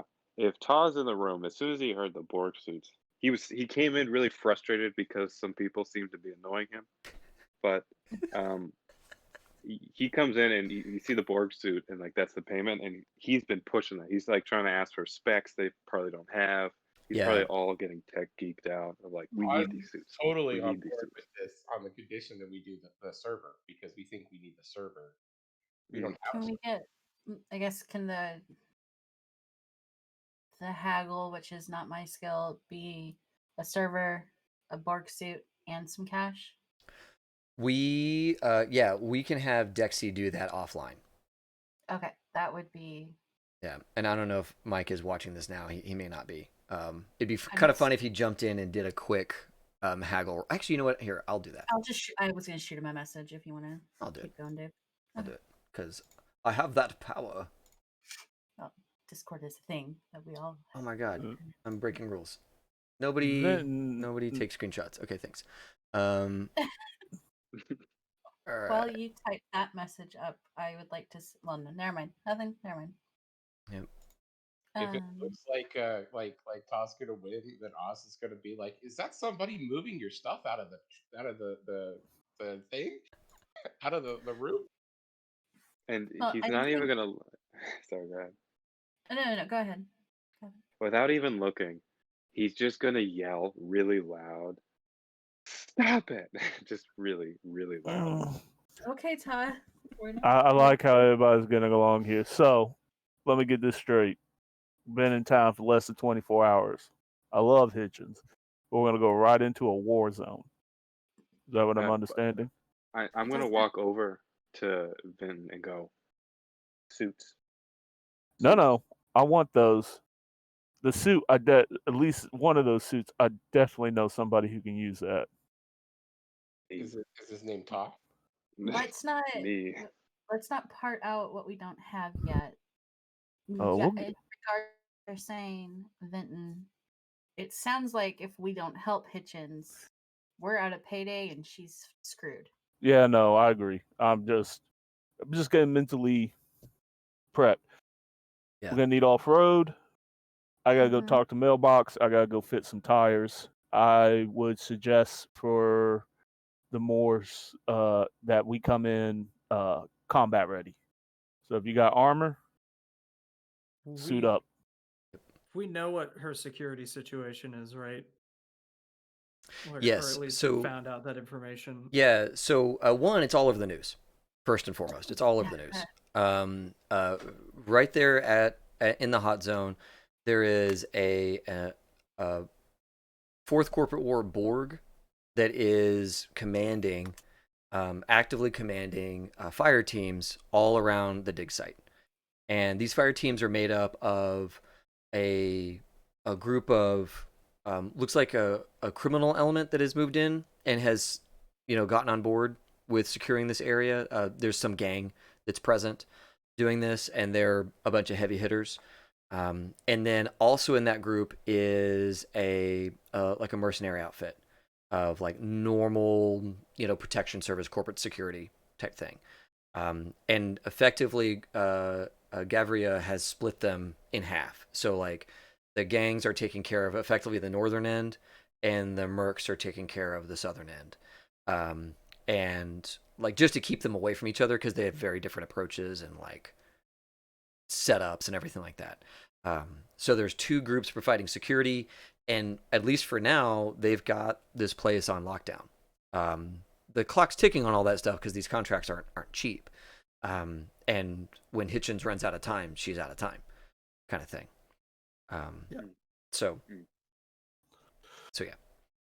And so Hitchens and Dexy do a kind of a fixer face off in terms of like haggling over this whole deal. And Hitchens says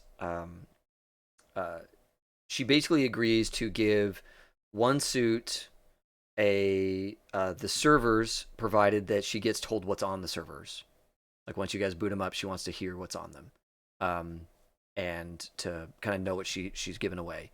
And a smaller lump sum of like $4,000 or $5,000, probably $5,000 in terms of like kind of hazard pay or the down payment kind of thing to get you all out here.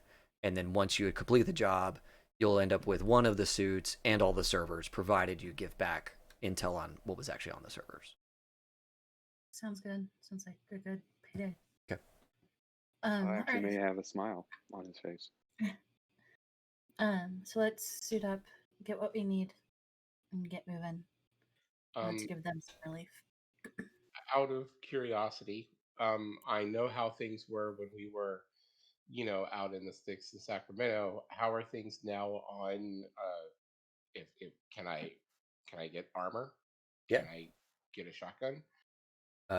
Yeah. So now that you're in the family, you can get all that stuff.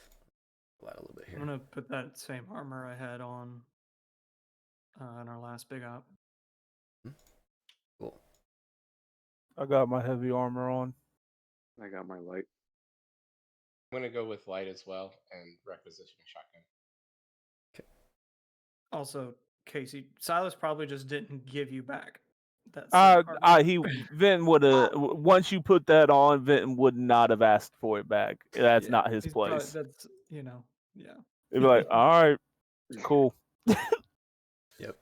And he's gonna take that one bullet out of rotation and put it back on his necklace. He can't use that for just anyone. That's for a special person. Ooh. Ooh. All right. Good to know. I would grab a light armor jacket. Oh, I gotta check my ammo count. Yeah, you guys have grown way up in terms of what y'all have available to you. Do we have armor piercing? You probably have to roll for that stuff. What do I need to roll? Luck? Yeah, you're gonna roll what the family has for an armory rating. So, actually, roll your moto. The moto is the best Gotcha. analog to this. Okay, critical success. Yeah, there's probably like a mag's worth of armor piercing. So Cool. 35 rounds. I will be taking that for a rifle. Yep. Plus my 19. 35. Your sniper rifle, or did you get an assault rifle? It's a bolt action. It's like an M1 Grant, but just done up really nice. So one shot type kind of deal. Light I'll buy. armor, Oh, go ahead. 7 and 7, 9 and 9. Light armor. Oh, What's the Kevlar is 7 and 7. Light armor jacket is 11 11. 11. But No. you get a negative hit on it, right? No. Light armor jacket's good. Yeah, light armor jacket is right before you start to take penalties. Heavy's -2 after that. Yep. Cool. I think. Is it heavy negative? Whatever. I'll double check. Maybe it's flak I'm thinking of that has the -2.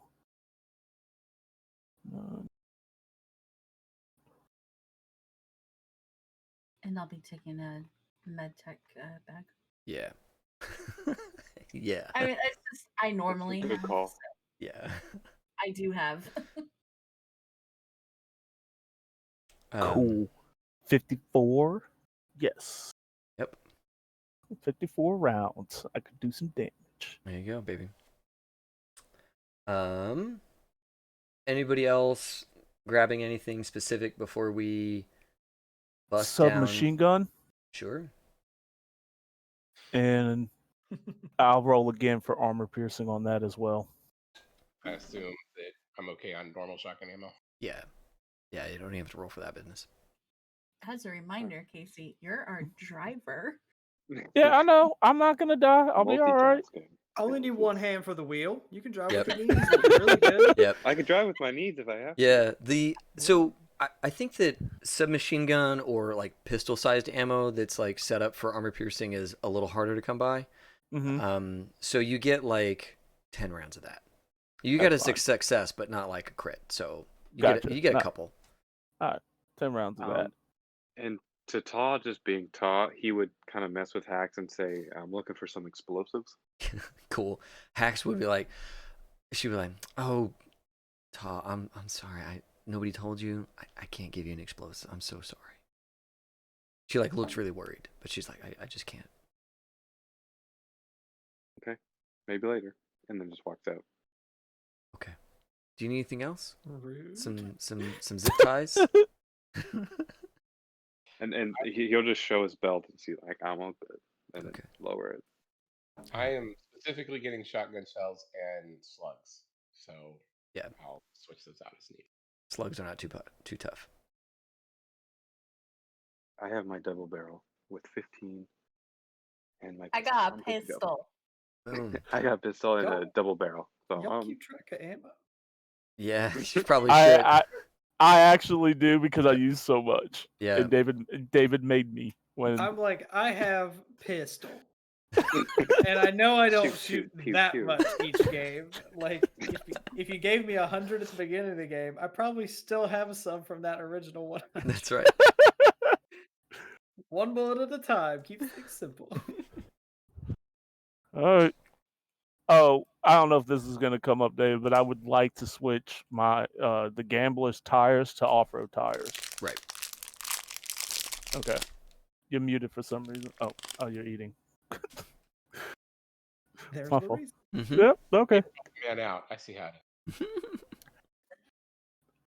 Fair enough. My bad. All right.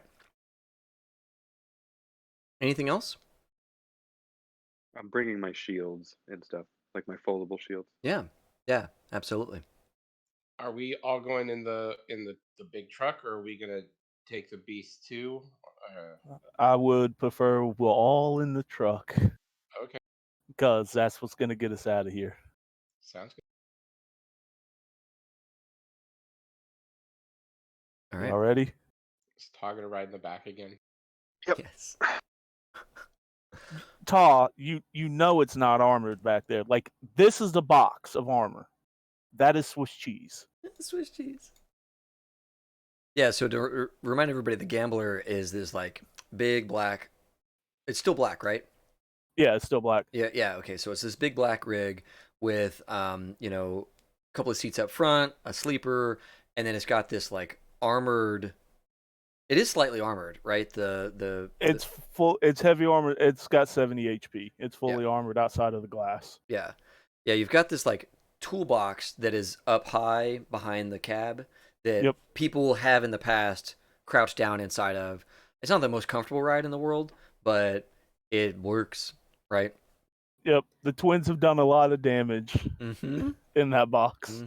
That's probably where Silas is right now. Okay. We have all the gear that we need to move stuff out of where it's at. Yeah. It's all on my trailer. Yeah, Okay, just making sure. Hitchens would make it so that like she can get it to the surface and you guys get it like from she gives you the a warehouse to go to that she can get all the stuff to that warehouse, and it's like a side door, not even one of the garage doors. It's a side door in the warehouse that she can get you all to. And that's where you're expected to go. Now, Night City is difficult to navigate, generally speaking. But when you start to drive into town and you go, like, I imagine you're driving along this road, whatever that is, towards Upper Marina, and then you come in down to here to get into this zone. When you get, like, through Upper Marina, which is, like, full of construction and all this kind of stuff going on, you start to get down into the hot zone, and it's like there are roads and hints of roads where things used to be, but it's madness. Like there are you're going along and then there's just a wall of cars and you have to back up and start moving again. And there are people kind of out on buildings and all that kind of stuff. And as you guys are driving through, people aren't like shooting at you all, but there's plenty of people watching you. Great. Right? And Silas, you're in that box, you're looking up. There's guys on the roofs like looking at you, and you can see them like pulling out agents or what have you. Kind of talking about this rig as it's moving towards like eventually obviously towards the hot zone, right? And you all drive along until you get here. And there are like burned out cars, there's things on fire, there's dumpsters that have been dumped on their side with all the refuse out. And the gambler, you have to come in here, and all this stuff on the left hand side, you have to start just literally pushing this shit out of your way. I got a bull bar. That's what it's used for. Yep. And you're going up to this little warehouse right here that I'm pinging. Gotcha. And as you are pulling up, right on top of the warehouse, let me get her up there. Where are you at, Gabria? There we go. You've got this sweet old grandma standing up on the corner up here. She is a full black Arasaka Borg with like red LEDs lining certain parts of her Borg suit. You see that there's a shoulder cannon that is up and moving independently of her gaze, as her like con helmet with an antenna coming out the back is kind of eyeing you all on your way in, and she's like shouting at some people to move this car, and there's a couple of big guys moving this car kind of out of your way as you're driving up. And she has like what does she have on her? She has looks like an assault rifle in her hands. That is clearly didn't come with this suit. It's like a run-of-the-mill assault rifle that she probably picked up off of somebody out here, right? And then like down the leg of her suit, you can see mags, like, you know how A1 mags have that little curve to them, right? You see like 4 or 5 of those hanging off of her left leg, like ready to be pulled at any minute, kind of thing. And they almost look like little heat sinks or something like that, just kind of flared up off of her leg. And you know that shoulder cannon is like looking behind her. And you see there are guys, suited up in. Let me go grab my stock peeps here. I'm gonna use your old. We got Tosho Security here. They're on this side of the street. And these guys are like they're like just this side of a gang, right? They are known to be violent. Tosho Security is known to be violent. But generally speaking, gets the job done. They're out of Little Asia or Little Japan. That's their base of operations. And they're all kind of facing one way. And then Archangel Security is, where's my other security dudes? Nope, that's somebody else's token. That's a player character as well. Where'd my little security guy go? I'm so sorry, folks. I thought I had this all. There we go. Archangel Security. They are my other favorite things to use. They're over here. You're passing them. There's 2 of them moving this car out of the way, kind of thing. And this guy's probably on a roof on this burning building. And so they're moving this car out of the way up closer to this fire truck and whatever this bus thing used to be, right? As you all come in here. Let's get your characters on the board.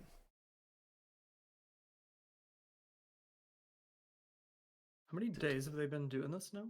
Right. They have been doing this for probably 5 days. It's like it's all over the news as, Siege in the Hot Zone. It's kind of how it's being billed on the news. Where are you, Vinton? There you are.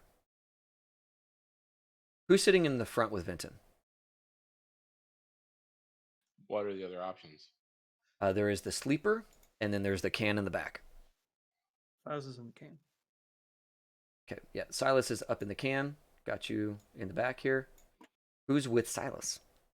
You're outside, but you're in an armored box. I'm in the box. I'm in the container. Oh, you're in the container. Container.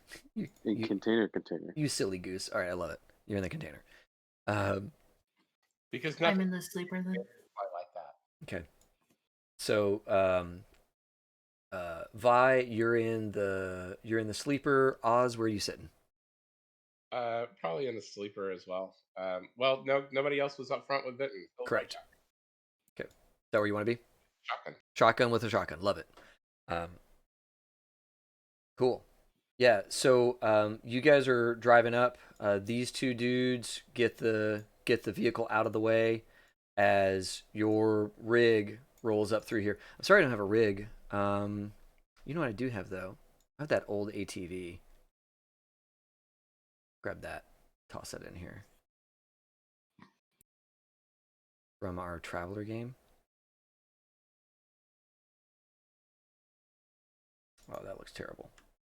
Make that look bigger. Turn it that way. Make it bigger. Right? And move it to the back. To back. There we go. Make it really long. Okay.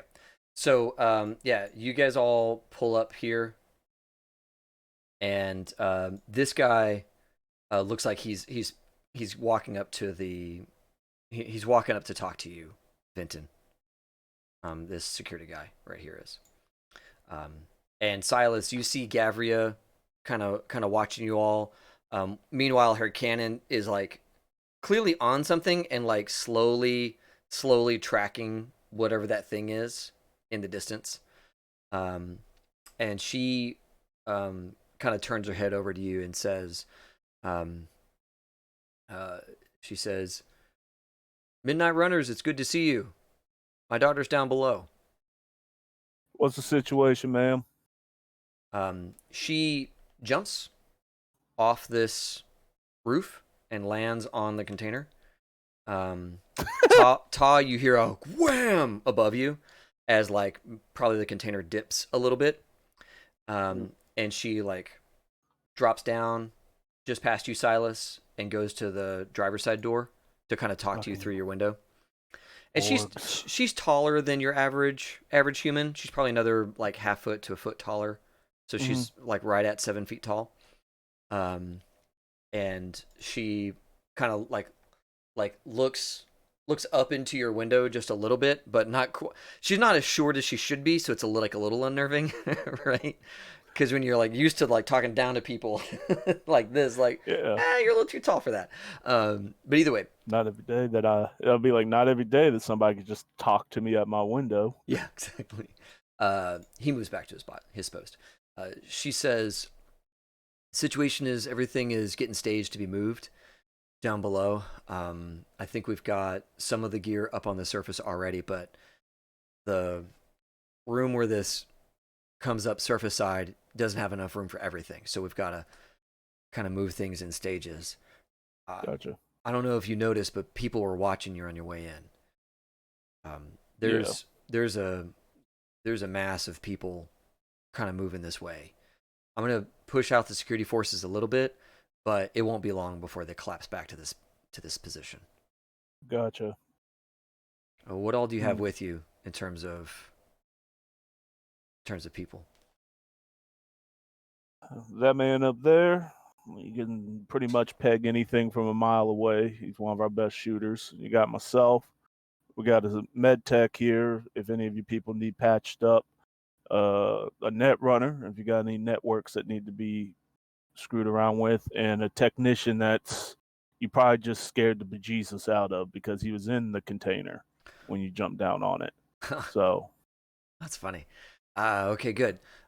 Your tech would probably be useful down below, helping get things moved. Your shooter, I'd love to get him on one of these rooftops, help us keep some of the riffraff away.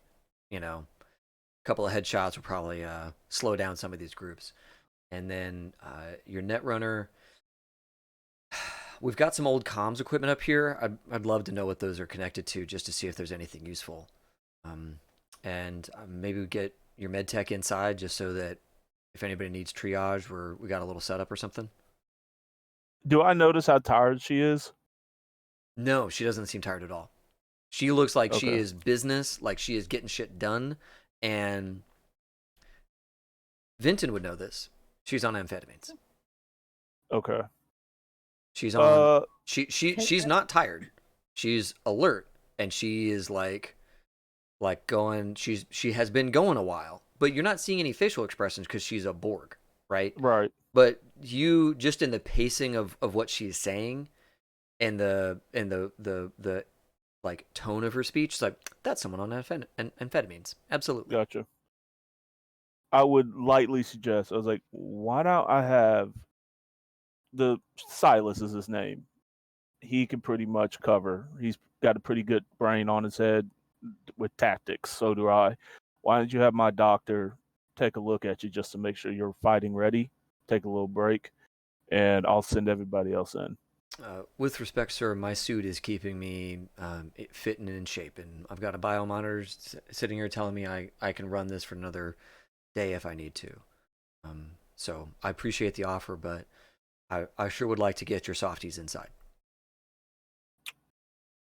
Why don't you escort him in? Sounds great. The softies agree. Yeah. She looks up to you, Silas. Shooter, can I get you up on the roof there? Yeah. Do you need a hand? To get to the roof? She stares at you. Sure. Okay. And she comes up. She climbs your truck, Vinton. Jesus. She comes up and her hand moves in funky ways, Silas. And she says, "Have you ever made one of these jumps before?" Probably not. All right. If I had to guess. She grabs you by the hip and leaps. And Vincent, you feel your truck lurch as she's, pushing your shocks down. And Silas, you and her are on this roof. Lord have mercy. I've been And working on the dent she made before, and then just a Hammering that huge shit. another dent is right there. Fuck. So I'll get out of my truck, beat on the container. I was like, come on, Ta, we got work to do. And then I guess we'll go in to see what's up. Silas, while you're up there, she says, comms with the Tosho security group is this channel. Here's the security code for that, or the encryption code for that. Comms with the Archangel crew is this channel. Here's their security code. They don't talk to each other, so you have to sync in with each of them separately. Your AO, and she starts telling you where to go, right? Here's the situation, and she's feeding that to you while everybody is getting out of the truck. Cool. Yeah. So just take all that. Okay. Cool. And Ta, what do you do? You're in this container. Yeah, I just undented one thing, and now there's a huge super dent. Ta would probably. Well, it actually depends. Are we backing the truck up to load these things on? Because if that's the case, I'll stay here and start helping technically. If not, I'd get out. Yeah, I don't think y'all probably don't have the space to back this truck up. I think the equipment's gonna have to come out of the building and then be loaded up into the container. Oh, got it. Okay, so then Ta would get out and start help facilitating as much as a techie can. Maybe take a second after looking at this row of winter soldiers of ooh, but yeah. Yeah. So you come up and you walk up to this guy. This guy says, he looks at you and says, "I'm Lieutenant Fisk. I'm on this door. If you need anything, shout door or Fisk, and I'll let you in or out." Otherwise, I'm controlling this access point. I understand you're a tech. Sorry, she shouts, so like I heard all that. Um, I understand you're a techie. Yep.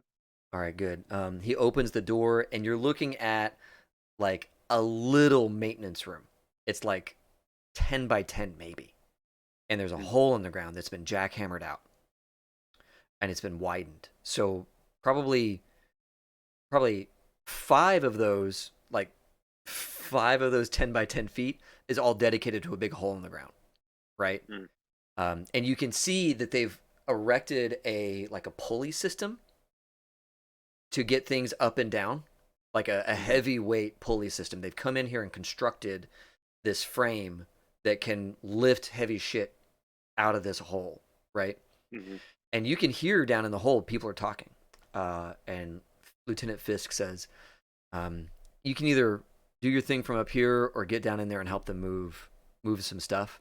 But it's all down there right now. We've got the first thing on the lift ready to come up, but we didn't want to surface anything until the truck was here. I'll go down and take a look. All right, good stuff. Yeah, just mind your head when you're down there. You don't have a... And so you go down this thing. There's like a little metal ladder going down below, and How steep is the drop? It's vertical. Yeah, but like, is it like 10 feet, 5 feet? Oh, Like how deep? My apologies. I Yeah. thought you said steep. It's like 15 feet down to the bottom. Okay. Where you can see on the lift is a Borg suit effectively on a pallet. Like Yeah. it's on its original stand with the suit and some extra stuff that's been like banded. You know how they have that like clear plastic wrapping? So the Borg suit, presumably with the person still in it, is saran wrapped with a bunch of other stuff that fits within the square footage of this pallet that whoever that was is standing on. Cool. Okay, yeah. So I'd go down and head into the room after kind of marveling at the first Borg suit a little bit. Sure, yeah. Yeah. And this is old Arasaka stuff, but it's all pristine. So yeah, you head into the building and down into this tunnel. And you can see where they've widened the tunnel from when we last played our game. And they've got all of these things like kind of arranged, but all the way at the end of the tunnel, you can see they're still bringing stuff up. And there's people working and all of that kind of stuff. And you see at down here towards the front of all of this, you see Hitchens. Let me pull up Hitchens real quick. Hitchens looks different now, folks, by the way. I wanted to update the look. So you see Hitchens down here. And I'll just blow her face up a little bit. So you see Hitchens... Significantly more badass. Yeah, significantly more cool. So Hitchens is down here talking with her tech. And she looks over at you and says, "Ta, good to see you. Thank you for showing up. I thought that was you guys." Oh, it's been a while. Yeah. Well, hey, make yourself useful. Help me with this stuff. And she gets you busy, like almost immediately. Yeah. All right. So sorry to do all that. Back in the truck, Dr. Vi and everybody else. What do the three of y'all want to do in the cab of this truck? Well, Oz was supposed to go look at some comm stuff. Yeah. So he is going to head in that direction. I assume there's somebody to point him towards it. Yeah, Fisk will take care of you as well. Okay. And anybody else going with Oz into the building? I am. Okay, perfect. So the two of you head up to Lieutenant Fisk.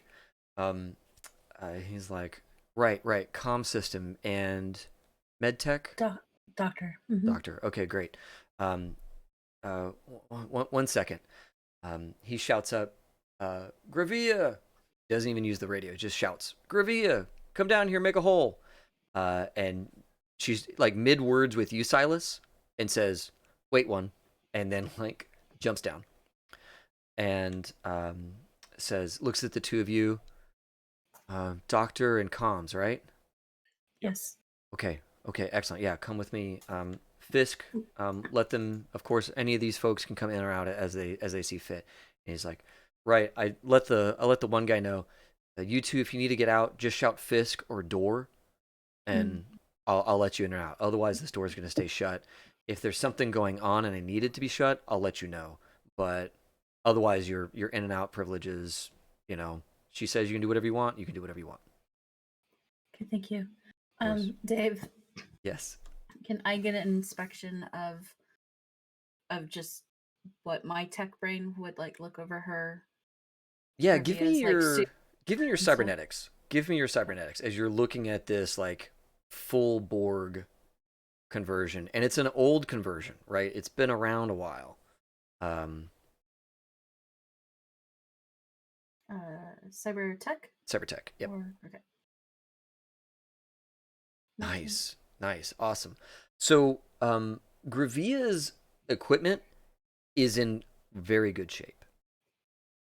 Okay. Her Borg suit is not like I know that Vi has not seen low tech, but her Borg suit is a war suit, not a stealth suit. Okay. So it's got bigger armor, and all of that has clearly been replaced and mended in the last 4 years, right? Just in the wear and tear on the parts, you know that she's rocking replacement parts, new parts. She is a well-maintained Borg. Okay.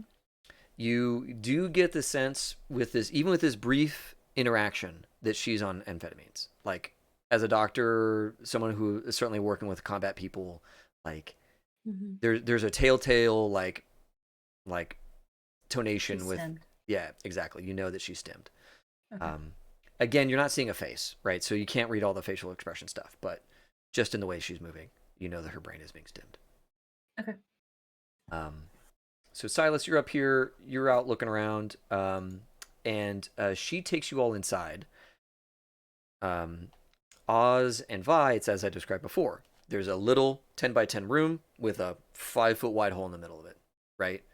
It does not look snug, or it's very snug in here, right? She takes a little step in and says, "One moment," and she kind of scans these walls for a second and goes, "Yep, that one," and like leaps, shoulder checking into the wall, making a big hole in that wall, and then she stands in the middle of it, and you watch as she just kind of like takes her hands and starts moving plaster out of the way, and then there's these metal studs, and she just kind of like bends those and rips those down and chucks them, and like it's bestial almost as she's like opening this wall for all of you, for the two of you. And she kind of looks around a little bit and like flicks on a light switch, and you see these ting ting ting as some lights start to come on in this building. And you hear somewhere a generator like ramping up. That there's some generator running that they are fueling, that is like now under more strain because there's lights on in a part of the building that hasn't been running before. And she kind of moves some stuff out of the way, and you see she goes into this space a little bit and starts kicking some rubble, and kind of looks back and waves the two of you in. And you don't have to get super close to the big hole to make it to her opening that she's made for you all with her shoulders. And in here is kind of the rest of this room. Over on the left-hand side, Oz, you make out some server equipment and some comms equipment and that kind of thing. Over here, that's like all just now starting to come online. How does my guy on top get down? She says, right. There's a ladder on the she indicates this wall over here where I'm pinging. There's a ladder on this wall, and frankly, there's like a bunch of dumpsters and stuff that he could probably just jump down onto around back. Okay, thanks. And of course, I'm here. If anything were to happen. Right. Yeah. Just making sure or he has an exit since he's exposed. Yep. Understood. And so yeah, the three of you are in here, and she's big. She's 7 feet tall, right? And you can see like the plaster and stuff is like makes this like big vertical stripe on her, right? It's kind of like on her arms and all that kind of stuff. And Vi, there's a lot of room in here for you to set up a triage center if you need to. Can I ask, do you have any injuries right now? Uh, Not, and I'm sure she understands. I mean, in general, Yeah. not her. Yeah, no. She says, yeah, actually, my right arm took around here. She indicates, and you can see where the bullet lodged in there. She's like, I still have functionality, but if you have a quick second and you could clean up some of that, that'd be really good. Yeah, I will do that. Okay. And she like goes and gets to a place that is comfortable for you, because like for her to stand or sit doesn't matter. She just makes sure her arm is in a good spot that's comfortable for you to do your work. Sure. Okay. Paramedic, or is that surgery? It would be paramedic, I think. Because really, actually, it might be cybertech. Because mostly like her, that's not a flesh and blood arm anymore. That's all cybernetics. Okay. To like fix and repair and dig out all the little shrapnel that's getting in the way of whatever actuator she has. So let's do a cybertech roll. 20. Okay, cool.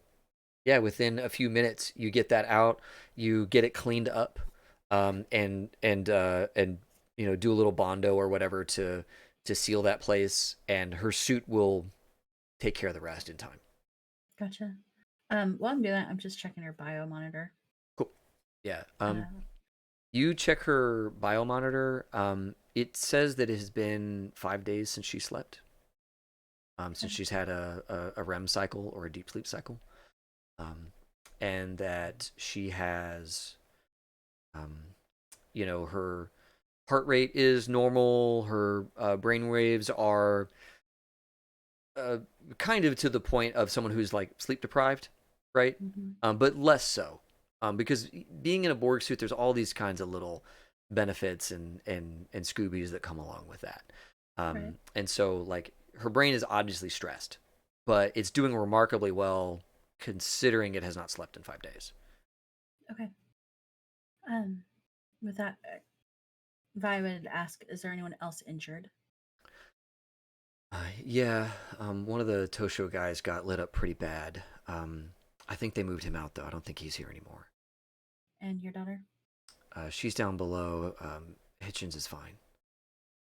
Okay. Yeah. And I Everybody will who's been search staying out. below is doing pretty well. Okay. Fisk opens the door and says, "Hey, Doc, do you have any? I hate to ask, but do you have any stims with you?" I only have one. Okay. Never mind then. Hold on to it. I just got a guy who's struggling to go stay awake, so I may bring him in here and let him catch some Z's, since we've got some more faces in here. All right. He'll be in just a minute. And out of character, that was an accidental lie. I don't have any. Okay. I did. Okay, fair enough. Well, we can say that you grabbed some from the camp. Oh, okay. Cool. You grabbed a dose or two. Because E can make something, right? Or at the very least, the family has been procuring meds, so you know it's fine for you to have like one or two from the camp here. Okay, I will just put that on there. But yeah, okay. Cool. Quick question. Yeah. Not that Todd would know this going off, but I'm sure he has some sort of device unmeasured. Is there any kind of radiation still coming in? Yeah. You check for radiation. There is absolutely radiation out here. Okay. There's not much, but it's here. You know, the hot zone. What is it? The ground outside is the worst, right? But inside this building, you're not catching any. Okay. Kind of thing. So like when you were outside with the truck and you were on the ground, you probably noticed some, but as soon as you got inside this building, you weren't detecting any more of that. Okay. Like not enough to be like a real hazard for just the amount of time we're here, right? Yeah, exactly. Like these guys that have been out here for a couple of days, Yeah. like they probably want to rotate out after another week, right? Yeah. It has been a minute since the explosion, right? Mm-hmm. So there is certainly radiation here, but it is not to the level that it's going to like regularly harm people.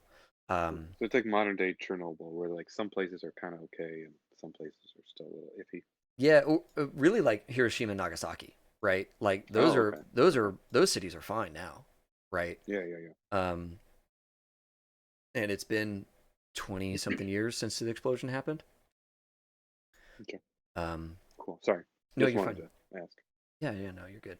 I'm kind of moving the security to the edge of the map just to represent that they are like they're pushed out a little bit to give you all some room, or rather to secure a wider area while y'all are working on this loading stuff. I Should. Oh, go ahead. I was just gonna ask for if there's an opportunity for me to get in like radio contact with Hitchens. Mm-hmm. Yep. That's easy enough. Mm. And you're in the truck, right? I'm outside the truck. I'm kind of watching out for everything as well, but I need to know how long this is going to take. So I'll be like, Hitchens, you still alive down there? Yeah, she comes over the radio and says, "Yeah, we're doing good. I got your guy Ta helping us get stuff loaded up and ready to go. Um, we we should be getting you loaded up kind of right away. Are you in the back there? Are you ready to start getting some gear from us?" I was like, doors are open, people are set up. Let you know your mother, or I would assume your mother, the Borg, let us know that there's a real big group of people coming. So the quicker we can go, the sooner we can get out of here, the easier it'll be for us. Yep. Plus, I also think your security is starting to drop. I saw one guy take a guy in. I'm watching his quarter right now, but I don't think these guys got much juice left in them. Yeah, thanks for that. Thanks for that heads up. Okay, well we'll get moving quick. And yeah, sure enough, you see the security guard that was on the fire truck come back in, and Vi, you see him come in and like kind of look around for a place to. Oh, sorry, she took off. But either way, he comes in, and Oz, you see this guy come in like while you're getting set up and doing your thing. You see this guy come in and kind of grab a chair and just like sit into it and kind of lean back a little bit and like just fold up his arms and he's just asleep. You know, like it takes almost no time at all for him to like just get into a little bit of thing and like get his feet crossed so he's not gonna fall over, and he just like he's out. And Gavria goes outside. Ta and crew down below, you get the first suit on the surface. And Just thinking why I went in the back was I imagine that I was kind of like preparing to do quick loads. So like maybe I'll put like special brackets down while we were driving, and then once we get up, I stay in and basically kind of load it quickly because I know at least I can do that pretty quickly. While yeah, like they do like the manual labor and like actually pick that heavy stuff up. totally. Yeah, so you could be like the load master, basically. You know, heavy stuff towards the front, right? You want all the heavy stuff kind of as close to the cab as possible. So you get the Borg suits back there, and they've got some other stuff that's lighter, but they got to they have to set that to the side, get the computers forward, all of that kind of stuff. So you're at the truck acting as loadmaster. Then is what it sounds like to me. Yeah. Okay. And like helping like harness whatever needs to be harnessed in and specking everything out. Yeah. Okay. Perfect. So you're there, Vinton. You're outside your truck, kind of monitoring all this stuff, and kind of right as the first stuff comes out of the building, and Ta, you're receiving it and getting it ready to load up into the truck. You all hear weapons fire up here to the kind of the northeast of it. And it's fully automatic fire, and it's guns are pointed in y'all's direction. Just you can hear from the reports of those of that firefight, and you can hear return fire and all that kind of stuff going on up there. Silas, Yeah. you are up here. You have a pretty good view of the area. You're on a one-story building, and kind of the tallest building in this area is one story, because this place is super fucked. So you can kind of see the rooftops of your neighboring buildings. When you get out of the hot zone, buildings start to get tall again. But in the hot zone, nothing tall is really surviving out here. There's some faces of buildings that are tall, but it's like one wall that is just held up by sheer force of will, kind of thing, not a whole building. So you're out here kind of scanning this territory, and there's definitely people, like you can see them, rooftops away, coming y'all's direction. A little too far away for engagement at this point, kind of thing. Down this road, you see a gang of people coming this way as well. Again, a little too far away to really be engaging with, but you see these like security guys all getting good cover, talking to each other across the street, all of that stuff, getting ready to receive this group. How much downtime has there been since we got here, or rather since Silas got on the roof? Yeah. And now people are starting to attack us. Yeah, so since you've been on the roof, I'm going to say it took probably several minutes of just people getting like, okay, now it's time to go. It's time to go, go, go, go, right? So it just took some time. You've probably been here for 15 minutes? Mm-hmm. Yeah. Since you got on this roof to now, you're just now hearing a firefight, northeast of you, kind of thing. Yeah, at some point, Silas would have contacted Vi over private comms. Yep. Like that only she could hear. Sure. So, yes. You had a chance to look at Hitchens' mother. Yeah, I looked her over. She's doing okay. 5 days without sleep. Needs to refresh soon, but I think she'll do well enough to get us out of here. Yeah, but she's on the list. I need an opportunity.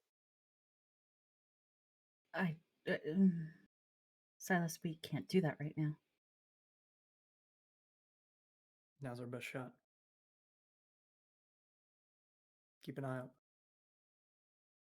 Keep in contact. Yep. And then I don't know what kind of sound it makes, but he swaps over channels to like all the other channels he's managing at once. Yeah. Yeah. And you see Gavria, she is now out in the middle of the street, kind of on this street corner, not really taking cover.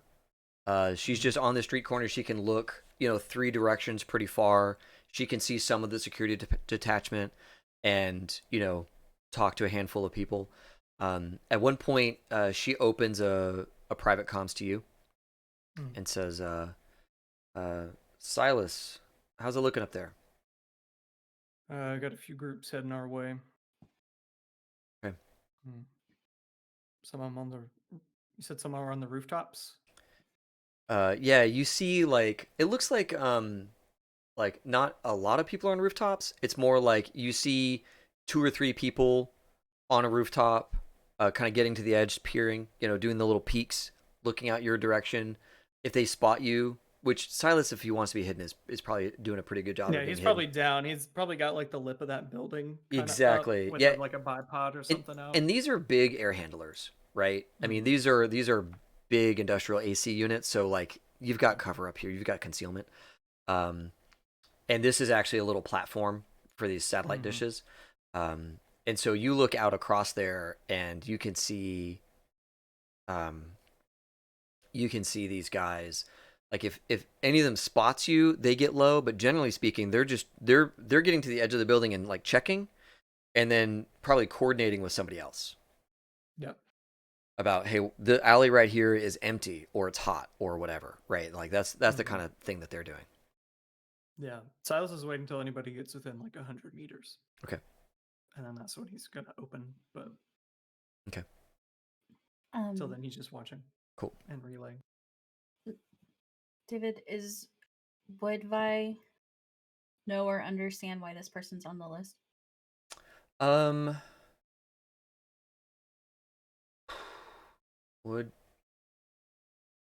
How interested is Dr. Violet in Vice's like past? I think she's decently interested because she kind of wanted to follow in his footsteps, and he's her mentor. Sure. I guess like maybe an education or a local knowledge to see if like you read the articles about this and if they recall for you in this moment. Whichever one you like. Let me look. Because education. Okay, cool, perfect. Yeah, go ahead and roll your education. 21. 21. All right. Yeah. So way back in the day for Dr. Weiss, he was back when he was an edge runner. There was this night of the concert when him and Snitch Rich were holed up in this back room while Snitch Rich went on a net run to talk to his AI girlfriend. And their buddy was on stage working this crowd up into a fervor when Arasaka attacked. And he describes the attack as this, or in the newspaper articles and everything about it, the attack is described as there was a VTOL in the area, an AV4, that had an undermounted gun. And there was some Arasaka Russian woman, borg, that was present and killed a lot of people.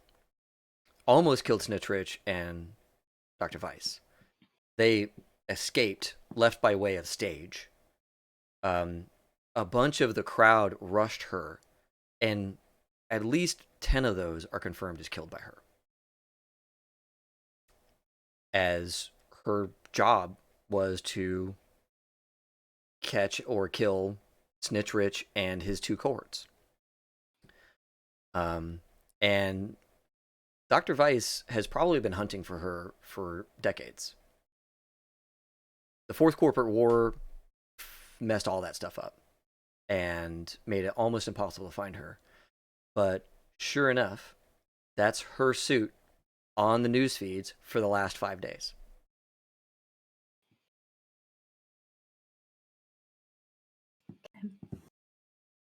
Okay. After that call came in, I guess since he's there with me, Oz can see that Violet just went like ghost, like pale. Yeah. Like almost like a sick feeling on her face, like right after the call. Not that he would have heard it, but the call of Silas. Yeah. Yeah. Everything all right there, Doc? I think it's just it's just like 2 shakes of her head. And then she like taps her ear. And then calms to you. It's not. We need to be very careful. The Borg, the woman upstairs, is an enemy of my uncle's.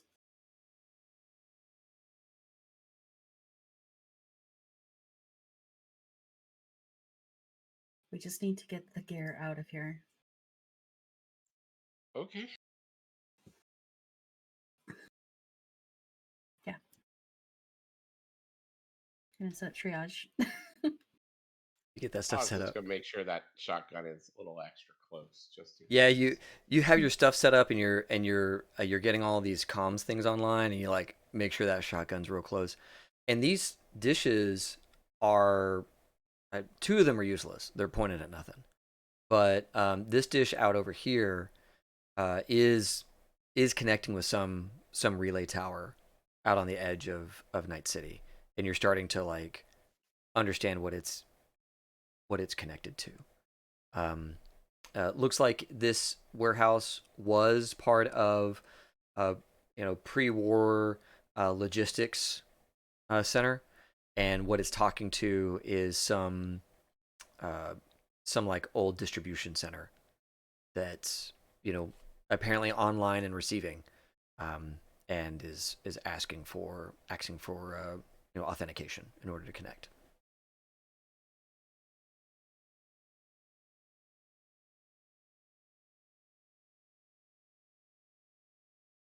Um,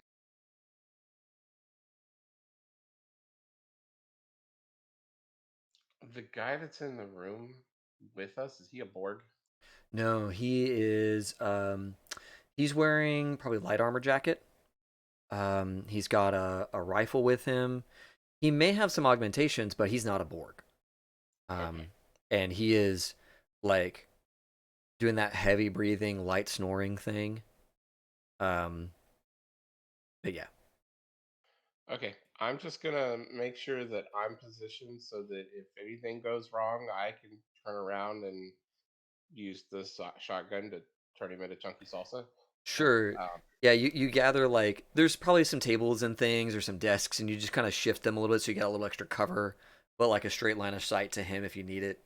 yeah, Okay, cool. yeah. And then I'm just go back to try to get these comms online or figured out what all's going on with them. Or Yep. if I can. Yeah, the main thing here, if you want to do a bit of interfacing, is you would be able to learn the location of some distribution center that this facility is talking to.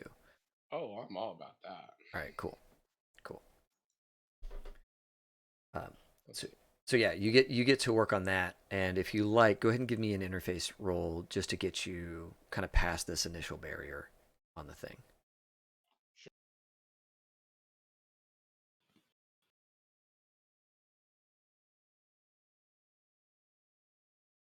Awesome, perfect.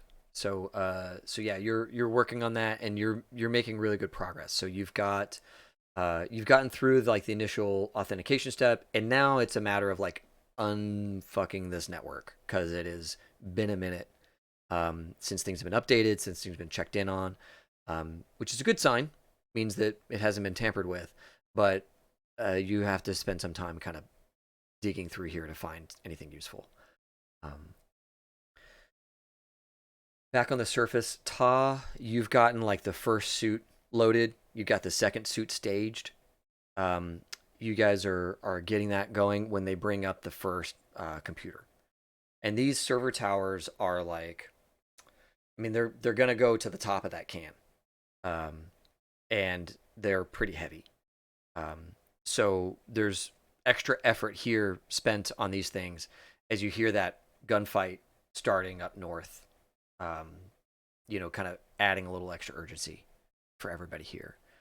Um, there's no real like problems for Ta to solve here, just to say that like you're making progress, right? Getting stuff loaded. Okay. And you see that Hitchens, every so often you see the door open, and you see Hitchens has made it to the surface, and she's like coordinating, she's like yelling down into the hole for people to get the next thing ready to go and all that kind of stuff. But she's up here in that room. Okay. Is there just because I always love this roll? Is there anything I could roll for deduction to help out, or not really? What would you like to help with? I would like to help with kind of placement so it can be quicker, but also in a good way. So if the cans get shot, the computers aren't going to get immediately hit and just ruined. I love it. I love it. So yeah, give me a deduction to see what you could Okay. do to further secure your cargo here. Okay. 16. 16? Okay, cool.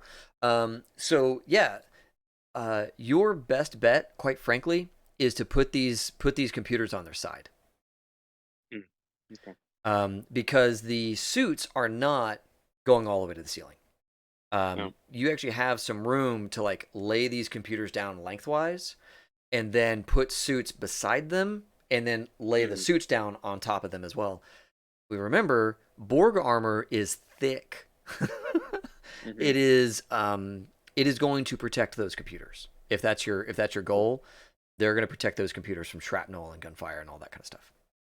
Cool. Awesome. And that's what I start to be like, after I hear the gunfire, I'm like, damn it, all right, let's move to this plane now. Okay, perfect.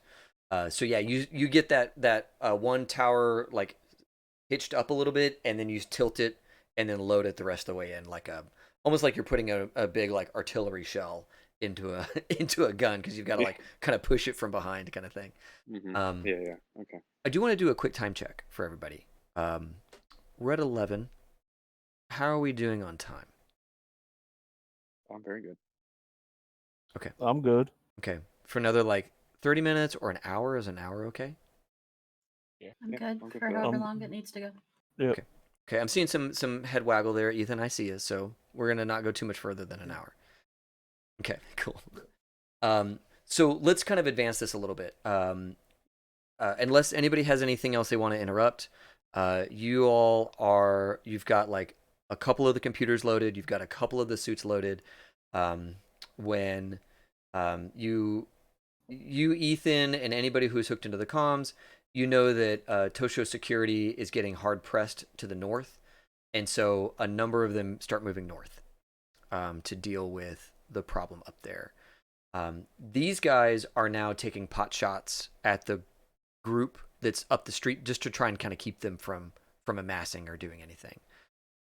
Silas, up on the roof, give me your perception with whatever like combat awareness you want to throw in there, with all that kind of stuff, as you're kind of taking tactical stock of this situation as y'all's world gets smaller, right? I think I have, like, with the teleoptics and stuff, I think it gives me like a +2. Yeah. For just like scanning and things like that. And if you have tactics or anything like that you'd want to roll, that'd be good too. Okay. Yeah, I do actually have tactics. I think my perception's a little bit better, but the tactics is not bad. Yeah, because actually maybe tactics is better because you're getting intel reports from both of these teams. Yeah. Right? So you actually have a lot of info coming your way, not just what you're seeing with your eyes. Cool.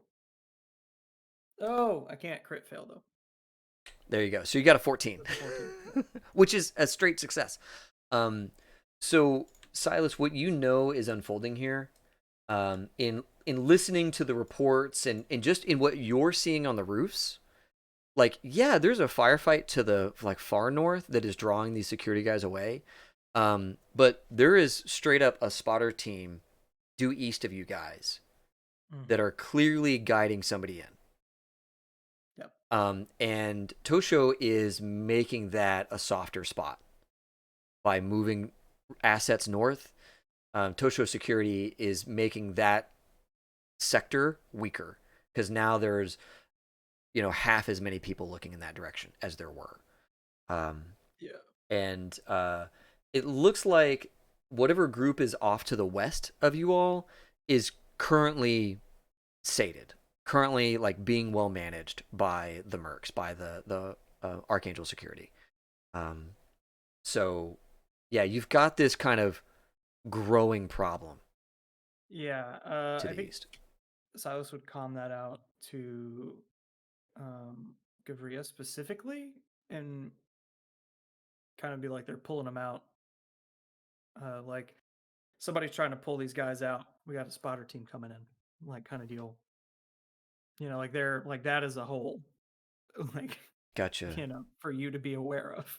Yeah. You see her like kind of shift her angle to look in that direction. She like takes a couple of steps and moves to this piece of cover, and says, her like cannon is pointed down that direction, and she looks up at you and says, "Can you show me which building the spotters are on?"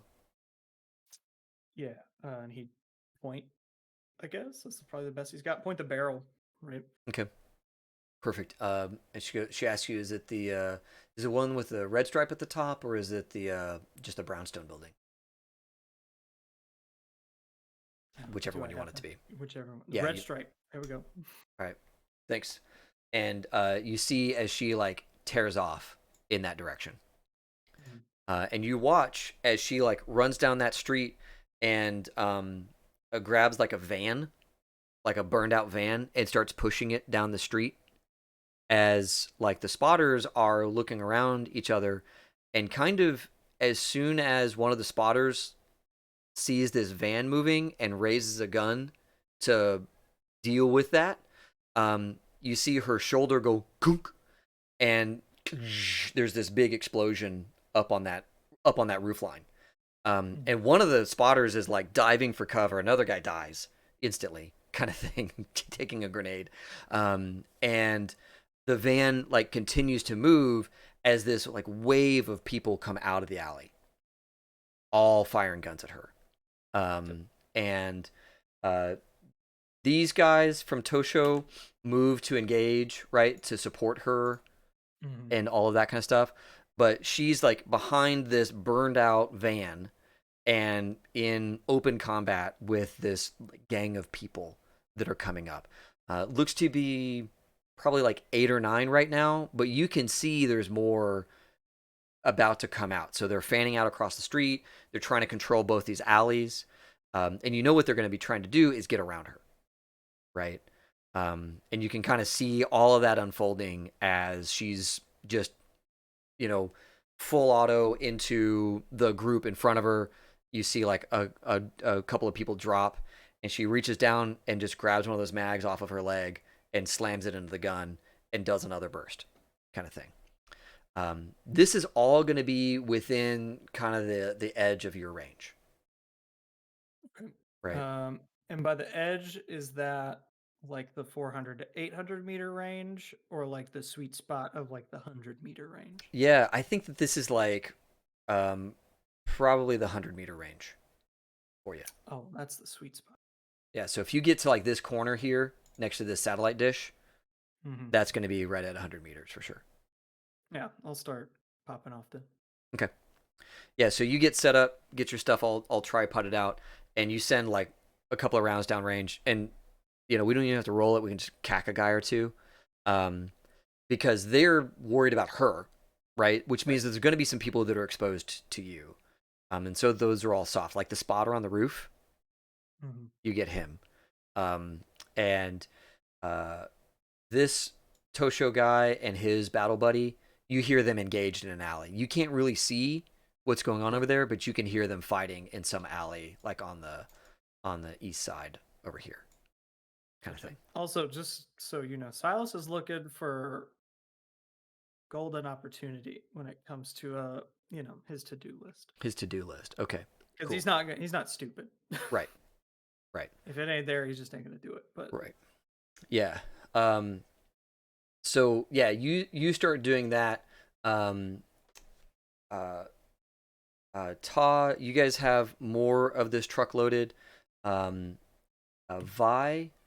one of these Tosho security guys comes busting in through here. He's got a big wound in his chest, and you can see there's like blood coming down his shirt. His jacket's been opened, and you can see that like on his chest is a bunch of like that like quick coag stuff that they like throw on you to keep you from bleeding out.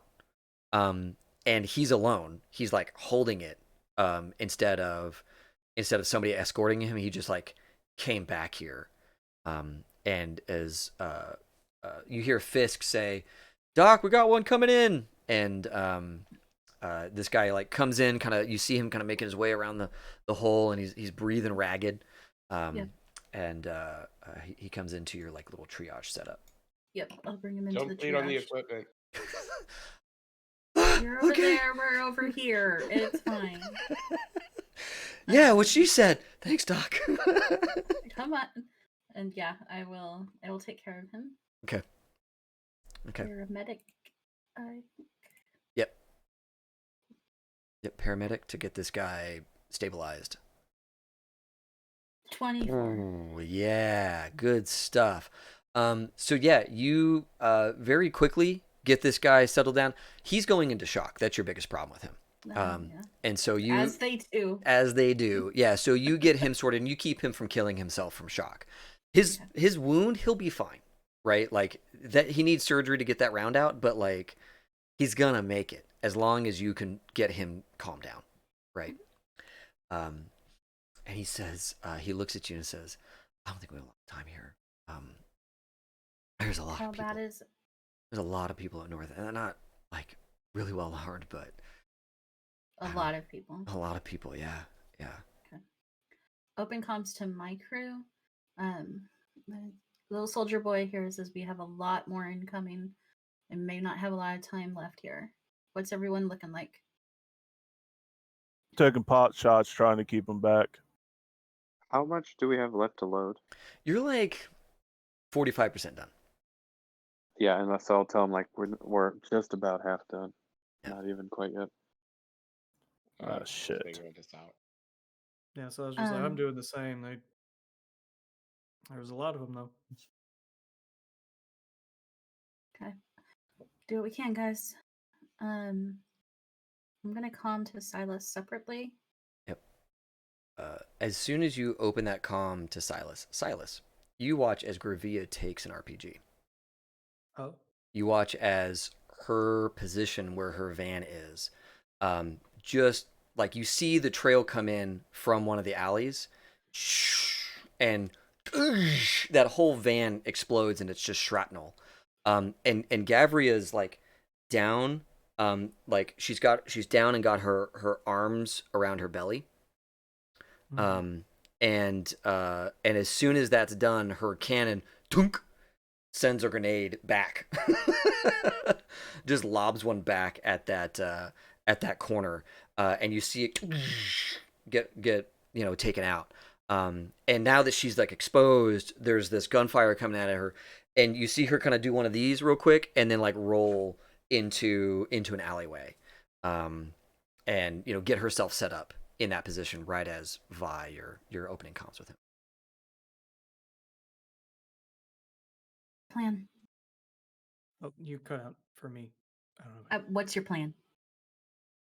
I'm gonna wait for a golden opportunity. If I don't get it, we ain't doing anything. Okay, that's what I needed to know. Stay smart. It's business.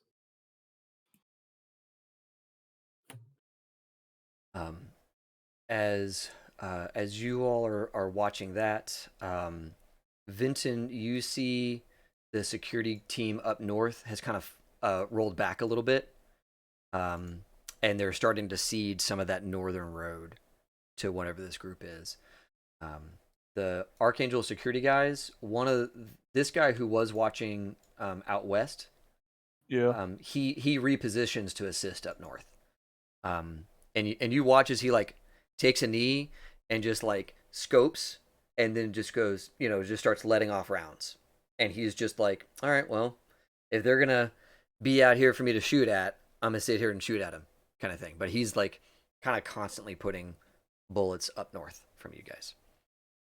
Can I see anybody? Because I'm looking that way, right? I'm looking both east and north at this point, right? Yeah, like sure. I'm in the middle. Yeah, sure thing. Yeah, you're kind of where Gavria was, right? And so you're able to catch all this. You saw Gavria take that grenade, and roll with it. What it looks like is the crew up north. They look like just punks. It's a bunch of them, right? But they're all spray and pray, right? They're all like full auto, duck behind. Someone else jumps out and does full auto and jumps behind. And they've been able to push back these Tosho security guys just by like being enough of them, putting enough bullets down in an alleyway. Now that they're out in the street, they're a lot less effective, right? Okay. Like now that they're out in the street and there's like, it's not just a narrow tunnel. They're putting bullets down. They've really slowed. But this crew off to the like straight east, these guys are coordinated. You see them trying to take options away from Gavria specifically. Gotcha. Like they effectively needed her to move, so they rocketed the van. And as soon as she was in, like, all right, I'm gonna roll out of here, like 10 more guys beat it across the street to get into the alleys that would be just north of her, kind of thing. So you see that was a coordinated move to get her off the street just long enough for them to move people so that they could get behind her position. Could I calm these two guys? Yeah, I'll say you can get on with those guys. I would tell I would have passed all those passwords and channels to anybody else who needed them. Sure, that's great. Yeah. unless y'all want to die today, I need one of y'all to go back up that Borg. I'm gonna move up, cover y'all. This guy says, "I'm in position to do that. I'll move in there." And so you run up to his spot. I would like to actually be like right in this square, not exactly where he's at. Sure. And I have him kind of off the board, just so you know. He's like a little bit further off board. Yeah. And he moves to support Gavria. And Silas, you watch as this guy runs up. You'll Vinton, you have to cover him a little bit to just get some people's heads down. Yeah. And he moves into that alleyway with Gavria. And then I'll be like, if it gets too hot, start moving back towards the truck. Yep. And 4. And then I will radio the doc. Like, Doc, have your skill set ready. The Borg took an RPG pretty hard. Okay, thanks. And then last thing I would say is, like, Hitchens were really running out of time. Your mama took a pretty good hit. We got some problems. Hitchens just says, "She's a tough broad. She can take it." And RPGs, Hitchens. She'll do what she has to do. And you can probably hear her shouting down the hole, right. from outside, "Move it!" kind of thing. And sure enough, there's like now 2 things, like they're getting stuff up onto the surface faster now. And also there's like more people moving fewer items down below, so they can just be faster at getting shit up onto the surface now. And then till you tell me otherwise, David, I'm just laying rounds down consistently, find a person, popping them, find a person, popping them. Okay. Cool. So you see, as this security guy that you sent forward with Gavria, he holds that corner in the alley. And Silas, you don't see Gavria on that corner anymore, as she probably goes deeper into the alleyway kind of thing. And sure enough, like not before too long, you start to hear a lot of gunfire in the alleyways. Just out of sight from where you guys are, you can hear that just upswell of explosions, and of gunfire just behind these buildings, right? Like they're right over there, but you can't see any of it. You can just hear all the gunfire going back and forth.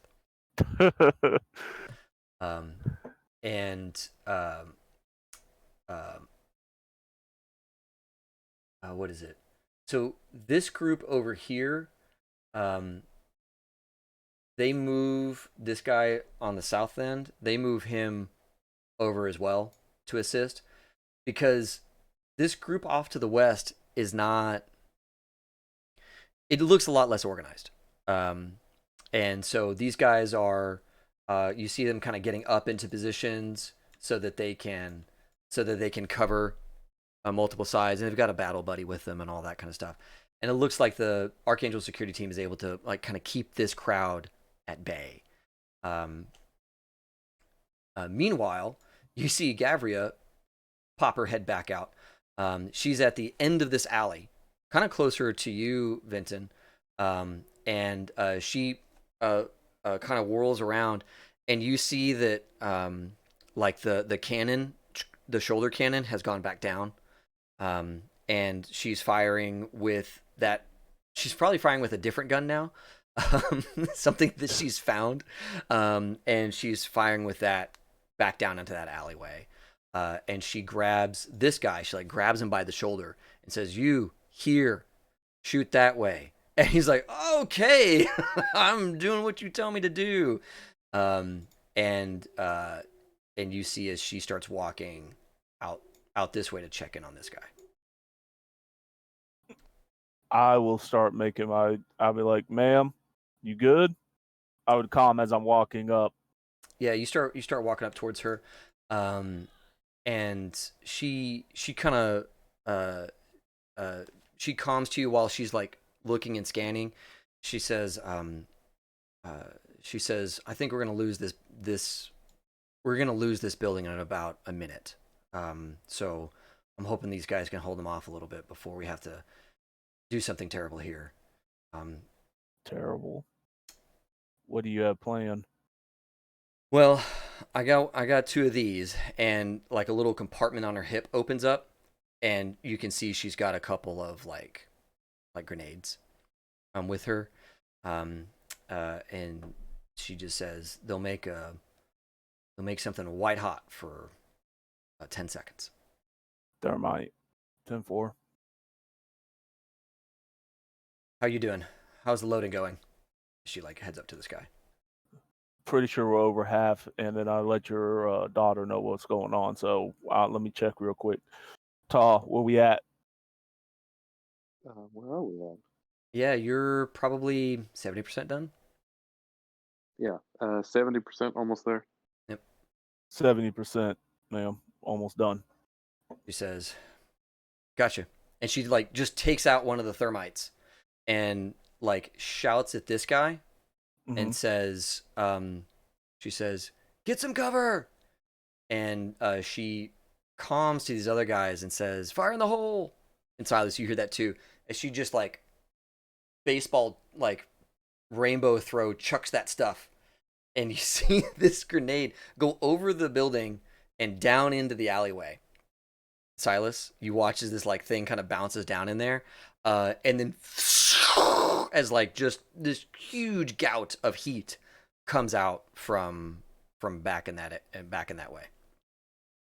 And as you're watching, you can see that like her leg is not quite working right. As she's like moving to throw and pivot and all that kind of stuff, there's just a little, weakness there in that, like maybe it took some rounds or some shrapnel or something like that, and her right leg is not moving smooth and clean like it used to. And she gets this guy to fall back to here, and to kind of hook up with him. And she puts, some lead down range up north, and then kind of comes back over to here to assess things. And she looks over at you, Vinton, and says, "What do you have?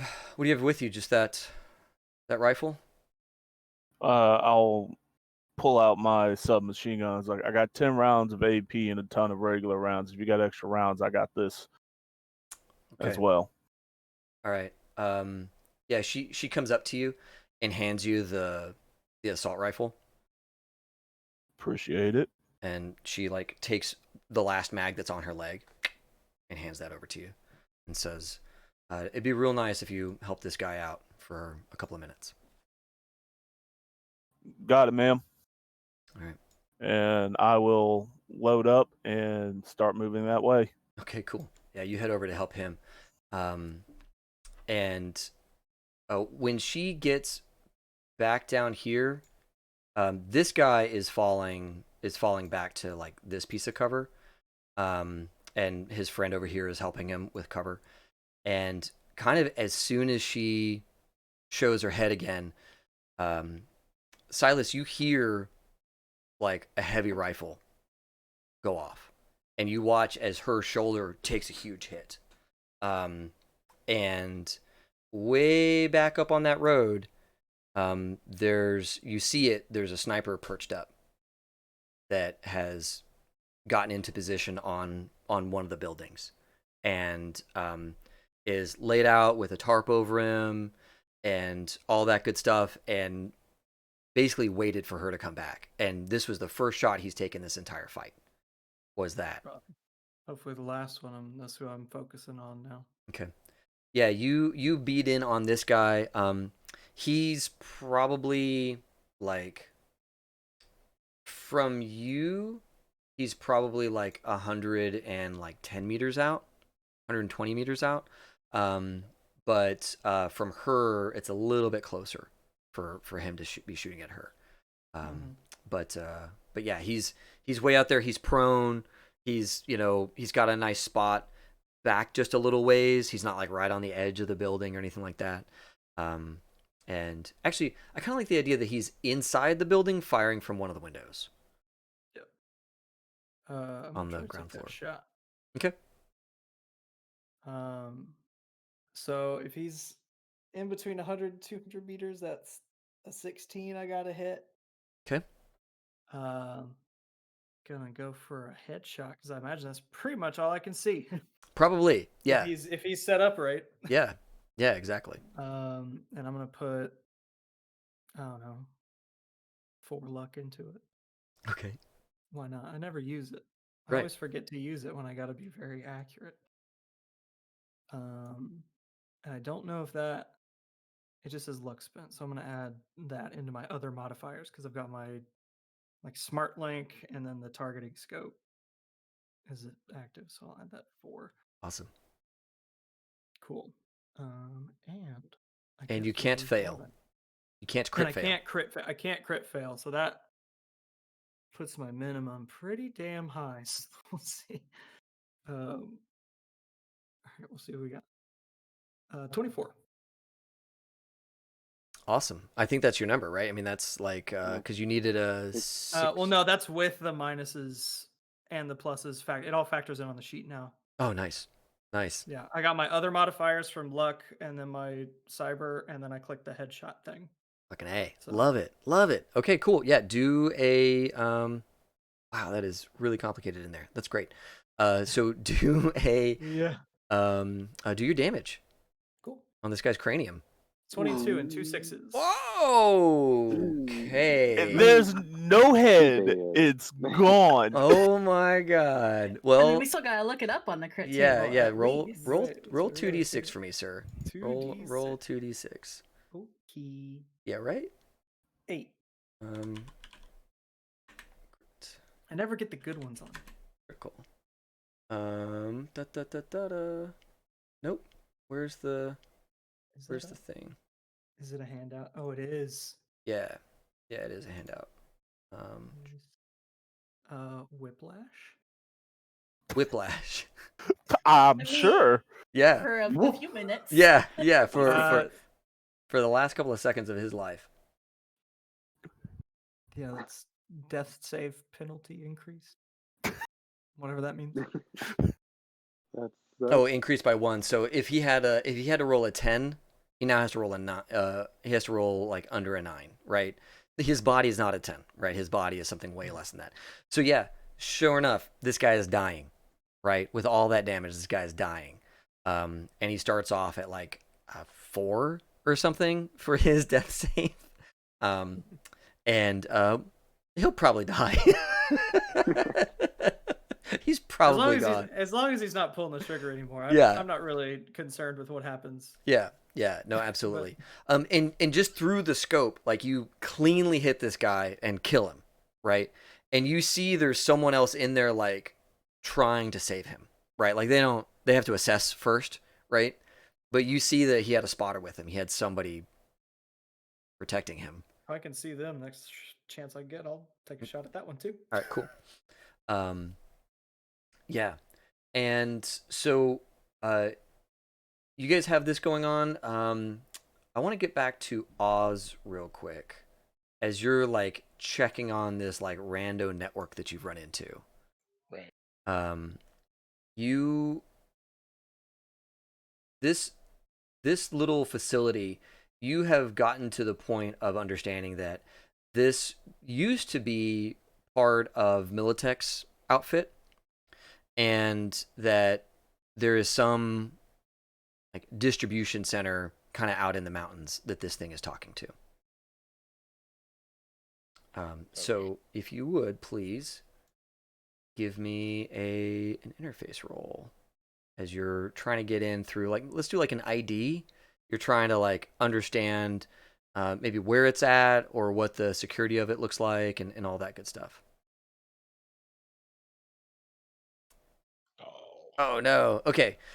Yeah, there's a lot of data in here, and unfortunately what you're running into is like there's tons of addresses for like other things that maybe don't matter, right? So you're getting kind of lost in the sea of logistics and all of that kind of stuff.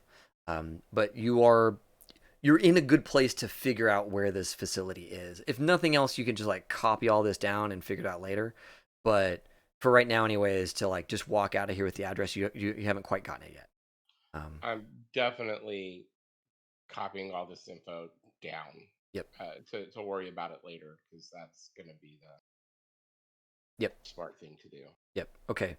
Cool. So yeah, you're copying that stuff over, and normally copying is pretty instant, but since you're over this like little satellite feed, it is actually taking you a little bit of time. But it'll be like seconds instead of instant kind of thing. As you're gathering all that data. Ta, you guys are pretty well loaded as far as the computers go. You have like 2 more suits to go. And you over here, like the gunfire on this end is getting a lot more intense. It's these guys are still in position, but their crowd that they're facing off against is starting to move forward. And this again really does look like a lot of really loosely organized, kind of desperate people who are kind of seeing this as a payday maybe, and they're being a little reckless and just hoping that their numbers are going to carry the day. As like they're gaining ground, these security guys have not given up any ground yet. They haven't like moved back at all, but you can see as this crowd to the west is moving forward, and you can actually like see a couple of people, and like they're looking at you, the truck's right over here kind of thing, as they're like getting jazzed by the fact that they can see the truck. They're too far away to engage with you, but they're gaining some impetus and momentum here. Okay, so I let the group know what like they're aware of the truck and that something valuable in the truck now. Right. And then I'd also ask Hitchens or whoever's kind of closest to me if there's like a monitor that I could have to check the situation of either the Borg suits or the servers that they have, maybe kind of like a little pin on that they had or anything like that.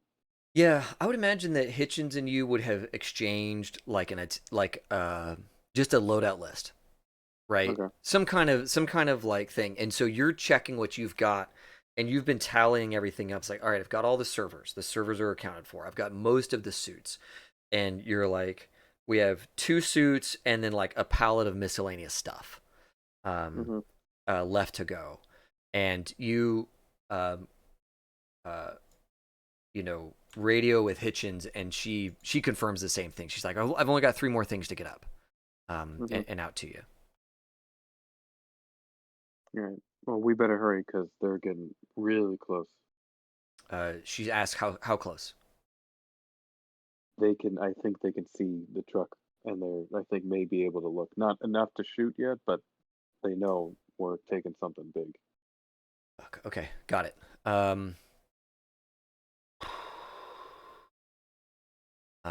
She radios to Vinton. Actually, she radios to the whole family. She says to kind of all of you here over the radio. She says, "All right, folks, I think our situation, we're getting kind of collapsed on here. Triage, comms, y'all probably want to start packing up. I'm gonna ask that we walk with the truck on the way out. Enough people have seen it that I'm worried about its safety, so I would like us to escort it / be escorted by it on the way out of here. Just so that you all don't catch a lot of rounds, or if you do, there's some of us nearby to protect it on the way out. And also just so we've got you guys with us on our walk out of here too."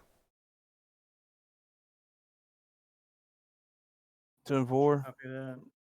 Okay. Okay. Vi, how many injured do we have? Just 1. Yeah, and like Vincent, you're looking around. These guys are injured. These guys are fighting injured, right? Like 1 made it back, but the guys you're with that you can see, they've all taken a round somewhere. They're just staying put to fight. So there's definitely stuff coming on that front. All right, talk. Oh, sorry. Go ahead. I'm getting Oz and myself back in the truck. We're no good.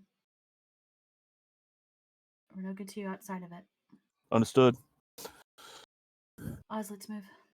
Yeah, as soon as I get that stuff loaded, I'm or downloaded. Yep. I'm moving out of the way. Okay. Do we need to help her patient? Yeah, I mean, moving a guy who is like coming down from shock is fine. Um, he probably does need some help to like just be safe going past that hole in the ground. But other than that, he can get into a truck and, keep his head down kind of thing. Right. Or, Yeah. not one of our team's truck, like that Vinton drives. How about that? Do they have vehicles, or are they gone? Yeah, so you guys don't see them with any vehicles here.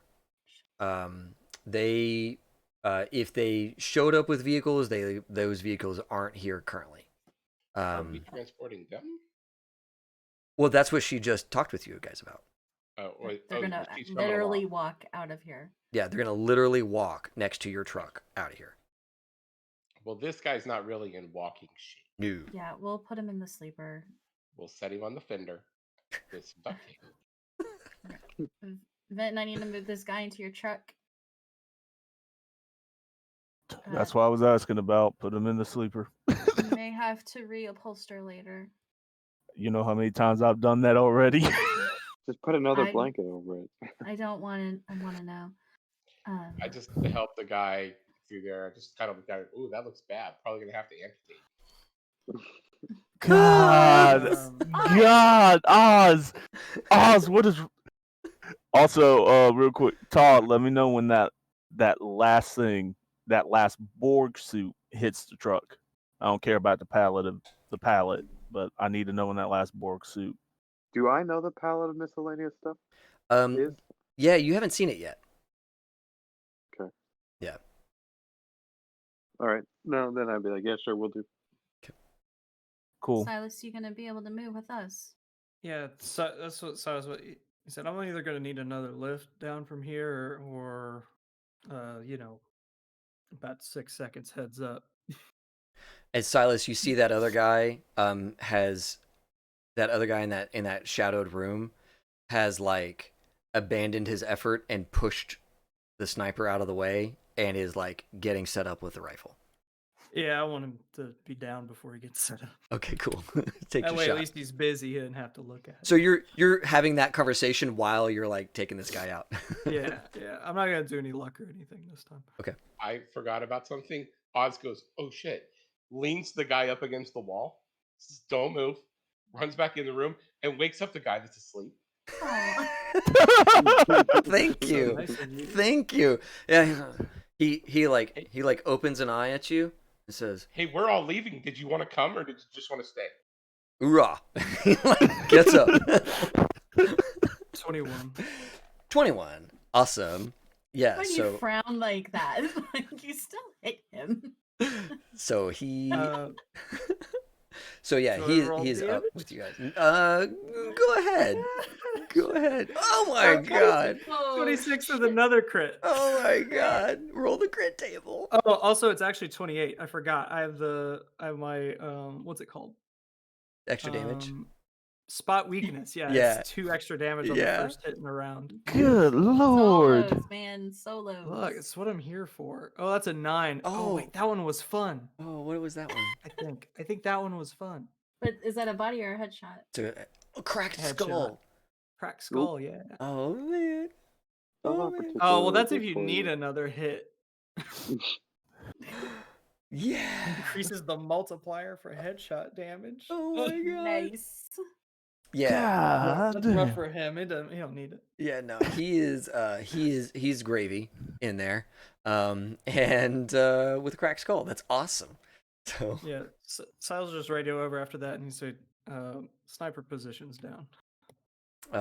Gavria like calms to you privately and says, "Thanks for that one. It stung a bit." And there's still fire, right?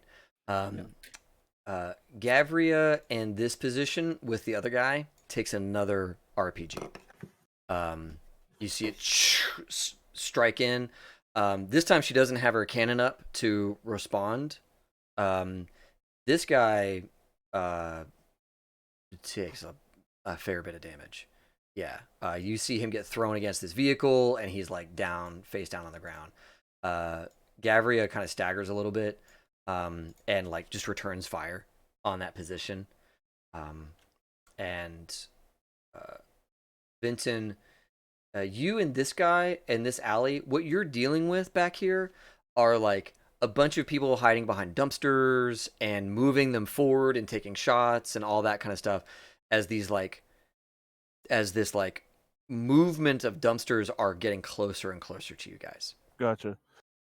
I'd hit him on the shoulder and start signaling back, and we start doing that same thing I did in the jail, stagger retreat. Yep. And it'd be like, hey, Gabrielle, got another one of them grenades?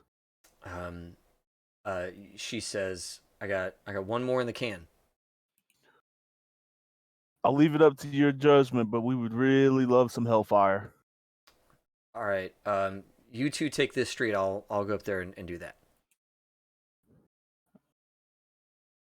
Okay. Don't think that's a good idea, ma'am. There's a lot of guys. Okay.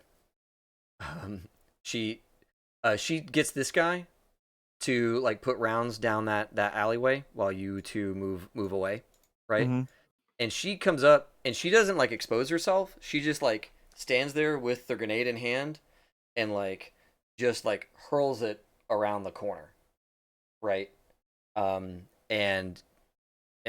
like before she did that, she asked that guy how far back the cans were, how far back the trash cans were, or the dumpsters were.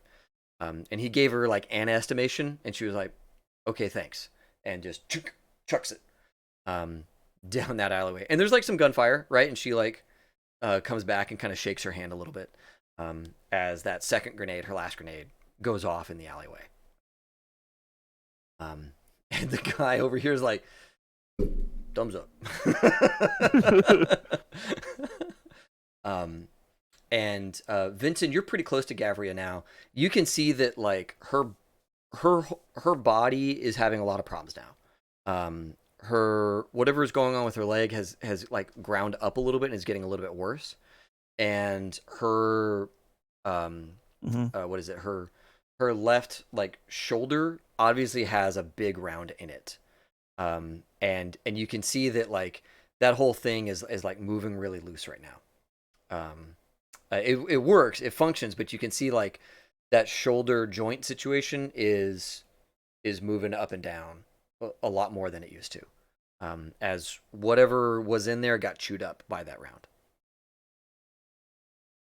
So it's like being held there by the by all the like the guide rods instead of by the joint.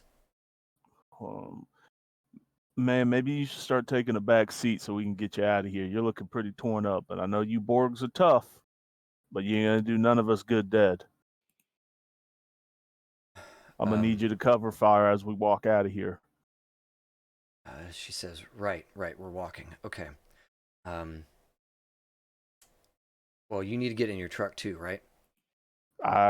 We're doing a stagger. I got plenty of armor. Show her my heavy armor. I was like, I could take a few rounds. I ain't you, but I've taken a few rounds in my day, ma'am. All right. Okay, fair.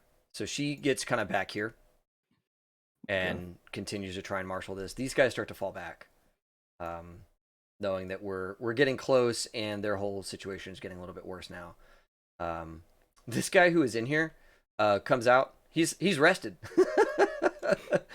Somebody finally woke him up, and he comes out and starts helping with the situation out west. That good old 15-second power dude, with like a big shot of adrenaline as is like, we're leaving now. I was like, I'm awake. Let's get some stuff done. And he comes out here. Actually, that car's not there anymore. He comes out back to his trusty fire engine and is shooting out west. So you guys stagger back a bit. Vincent, you've got this street that has like people on the left and right side of it, taking aim shot at you guys, all that kind of stuff. How do you want to handle this? I calm to all those in that area, Mm-hmm. and I'm like 3-round burst, fall back. 3-round burst, fall back. Everybody just slowly retreat back to the truck. Okay. Is injured guy dead or is he alive? This guy? Yeah. Yeah, he's like laying face down next to the wall. So he's done. Like as far as we know. Nobody's checked him yet. Fuck. I don't have any skill set in the check vitals. The guy with you, mm-hmm. I think he's gonna make that decision for you. He's gonna run out there and grab his buddy. Okay. You, the guy who just grabbed your buddy, you book it. Me and other guy will stagger back. So you see him like reach down and like take a round as he like grabs his buddy and starts to pull him. All right. I love having an empathy score of 9. How I wish I was Silas right now. I'm going to put myself in front of him. Okay, good. Yeah, so you get out there to cover them, right? As he's pulling his friend back. And this guy is also lighting up. Like he's not doing 3-round burst. He's like trying to keep people's heads down. So he's doing the covering fire thing, trying to keep their heads down, right? Let us. I thought I was gonna be able to go this whole session without dice. I need dice. Let's see how boned we really are. David said, "I don't need dice to kill schmucks. Yeah, Right. To kill you, jackass." Yeah.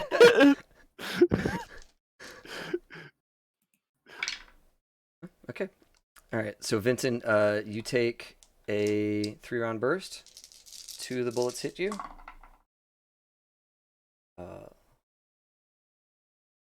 15 damage for the first bullet. I got 13, so 2 get through. Yep. And 17 damage for the next one. So that's 12. 5 get through. 5 get through, so 7 total damage. There you go. So yeah, I want to kill that guy particularly. Okay, good. Yeah, he's back there kind of behind some cover, but you can definitely see him. He's like got his head out of an alley, and he lined you up and shot you. So go ahead and return fire. Shoulder weapons. Yeah, shoulder weapons, baby. Yep. Good stuff. That's a hit. Give me your damage. And that's with my RP round, just letting you know. And then your AP round? Yeah. Okay, perfect. All right. And where's that at? Let's see. Damage. 21. Nice. I got 3 6s. Wait, what? Yep. Let me hover over that. Holy smokes. Okay, 3 6s. I love it. I gotta roll. Crit. Where's my other? Yeah, right. Where's my other crit table? There we go. And that's all a 2d6. Yeah, roll a 2d6 as you jack this guy up. Oh. A 2? Hey, that's not a bad thing, man. Is it not? I haven't looked at the crit table. Dude, I haven't gotten crits. So you do a bonus 5 damage to the guy. He has a dismembered arm. You have ruined this man's arm for the rest of his life. Yeah, that's unfortunate. I think low's better on these tables. Oh well, no, I say that it's the outsides that are. Right. It's the very edges. Yeah. Got it. Yeah, because Also, it's going to collapse in. Yep. I'd like to put a boo out there for Mike's "you disarmed him" joke that went underground from everyone else. So just... Yeah. I think you get a slight chuckle and like, fucking serves you right. Yeah, so you watch as your rounds like pepper this guy's like forearm and upper arm, just completely shredding it. Notice the bonus damage. That would have been... Oh yeah, yeah. Well, I think the headshots. The headshots do. Yeah. Yeah, with the critical headshots though, it's like you're facing off against you. Getting ready to... Yeah. How exactly. often do you need to take the second shot if Right. you're already critting? Right. Yeah. Exactly. So good on you, dismembering this guy's arm. Good. So you guys inside the building get your Silas probably winces at that one. He's seen that before. get all that stuff sorted. Aw, boo. You the two suits are up on the surface. Down in the hole, this pallet of like miscellaneous stuff is like other boxes and looks like some other Arasaka gear, and then like on top is this like kind of white oblong shaped bot that has like three little legs that are like kind of kicking out trying to find the floor. And it's like on its back, and it's got a little camera front and center, and you can see the camera like it's pointed up kind of towards y'all, and it's like looking around and like looks at the two of you, and then looks around some more as the little feet are trying to like make purchase on some kind of terra firma. And it's like strapped to the top of this pallet. Okay. And so it's almost in then, or is it just coming up? Yeah, so you've got the two suits on the surface, and I was saying that Vi and Oz, you see that pallet down in the hole coming up, with this little bot on the I top. think I was just one of the turrets from Portal. Oh, he looks adorable. Except maybe without the machine guns in the side. Maybe Right. with the machine guns. I don't know. He's I cute. do need a new doorman. Yeah. Yeah, exactly. So, you all, you see that coming up, and then, I think we get you get this stuff loaded. The back of your truck is full. That container is like, because it was like quickly loaded. You probably actually have a bit more room, but because you're loading under stress and you're trying to get things in quick, it's not like super tight packed, right? Yeah. But you get everything in, right? Meanwhile, Vincent, you guys on the street here, you get these two guys back here with Gavria. They are kind of collapsing back a little bit to here and here. So all these guys are all kind of making their way back and getting ready to kind of march with the truck out of here. Hitchens comes up out of the hole along with her tech and crew. And Lieutenant Fisk, he just opens the door, leaves it open, kind of thing. Now that he's got his important job over with. Yeah, he's no longer important. Vi and Oz, you get in the back, you get in the truck, right? Yeah. With your patient. So you've got like rando dude here. That was this guy. Is in there with you. I'm not gonna get in the back yet. I actually might be in the driver's seat looking at like Vinton and the Borg and the situation over that way. Yep. And I'd like to get an idea of how hurt Revia is. Yeah. You check over at Gavria. You can tell. Gavria. Yeah. No, you're fine. You look over at her, and when she's still, it's really tough to tell. But as soon as she starts to move and stuff like that, you can tell that the left shoulder is gone. It's the whole reason why her arm is still attached and working is because even though the joint is jacked, like all of the control rods and servos and all that kind of stuff, they're still attached and they're like holding that arm, and they can still make it do some stuff, but not like it could. Like it can no longer be trusted to push something heavy or hurl a grenade well or any of that kind of stuff, right? It's pretty messed up. You said she bent over once and was like protecting her innards. Like, can I see any like blood or anything like that has out of the suit? Yeah. She did that RPG.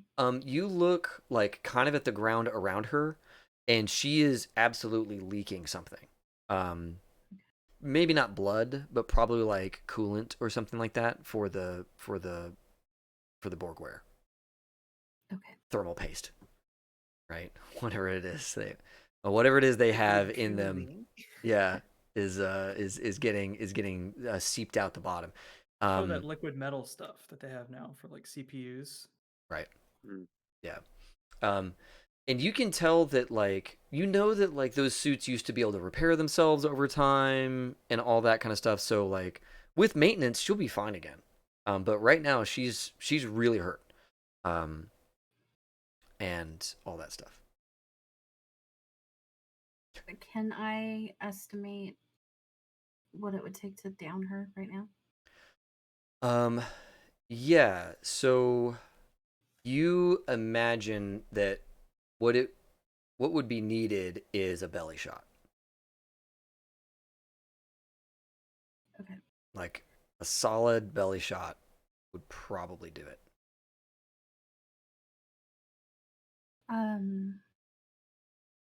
I'll radio to Silas.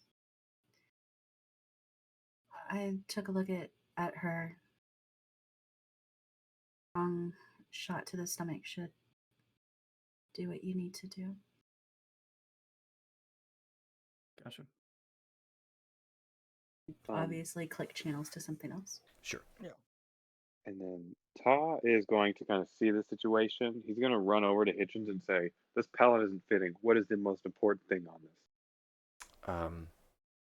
She kind of looks at the pallet and she like cuts the metal ties holding the droid on it, and she like hands it to you. She's like, this and this top box right here are the only things I really care about off this pallet. Okay. And so Ta's going to take it, and then he's going to run and personally put it just, wherever it can go. Right. In the box. And I think he's even going to get in the container with some... You don't want to do that. I don't? I guarantee you don't want to do that, because all of the stuff is kind of tied down, but if it shifts bad, you die. Mm. And I am going, if things go super sideways, fuck walking out. We're leaving everybody. I'm just telling you, like, the way it works inside of a truck for this specific mission, you don't want to be in there. You can get in the safety As a box real life in the truck back. driver, Todd, that would be a bad idea. Is it like time to go for Silas? Because I've got to hop down those dumpsters in the back and run around to get down like safely. Yeah, Silas, you can see people are kind of collapsing back to the truck. The security is still staying out a little bit, but like your crew is all in the truck. Todd looks like he's doing the last bit of stuff. How far of a drop would it be from this roof like onto the top of the truck? Because the truck's pretty tall, right? Yeah, Probably just make that. You could probably make that jump. At 13 feet. That's what we learned earlier. Yeah. If the building is under 20 feet, you can make the jump. Yeah, it's not. It's just one story. Yeah, right? yeah. It's just a one-story building with like some extra comm stuff on top. So I imagine you can make that leap with a good athletics roll. Okay. Yeah, I'll do that then.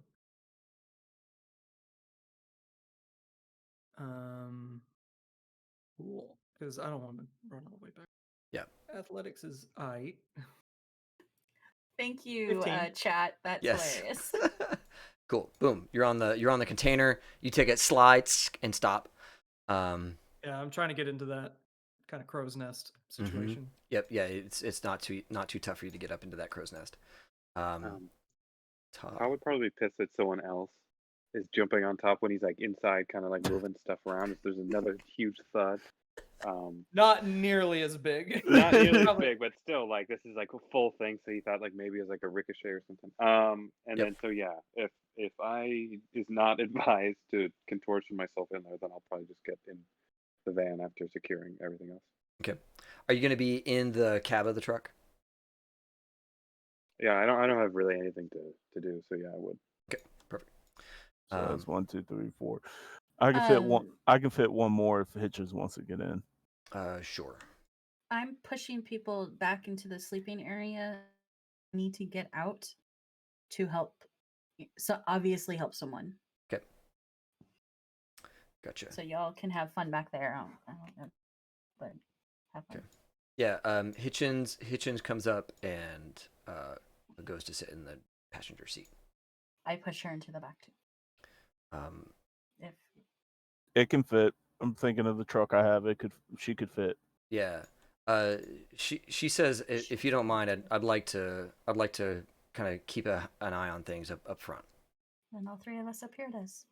Hitchens, as much as I know you want to keep an eye on things, these windows ain't bulletproof. That cab, that bunk back there is bulletproof.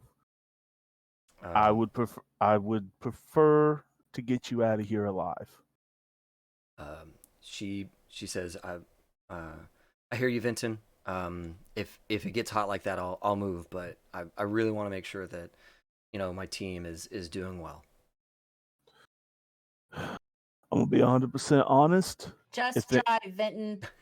I'm dry. I start the truck, but I'll be like, one, I'll pull out my last set of armor, like wear this.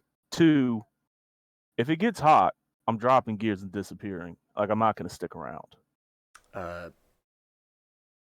She kind of like gives a glance to the back of the sleeper where that guy is. She goes, "Understood."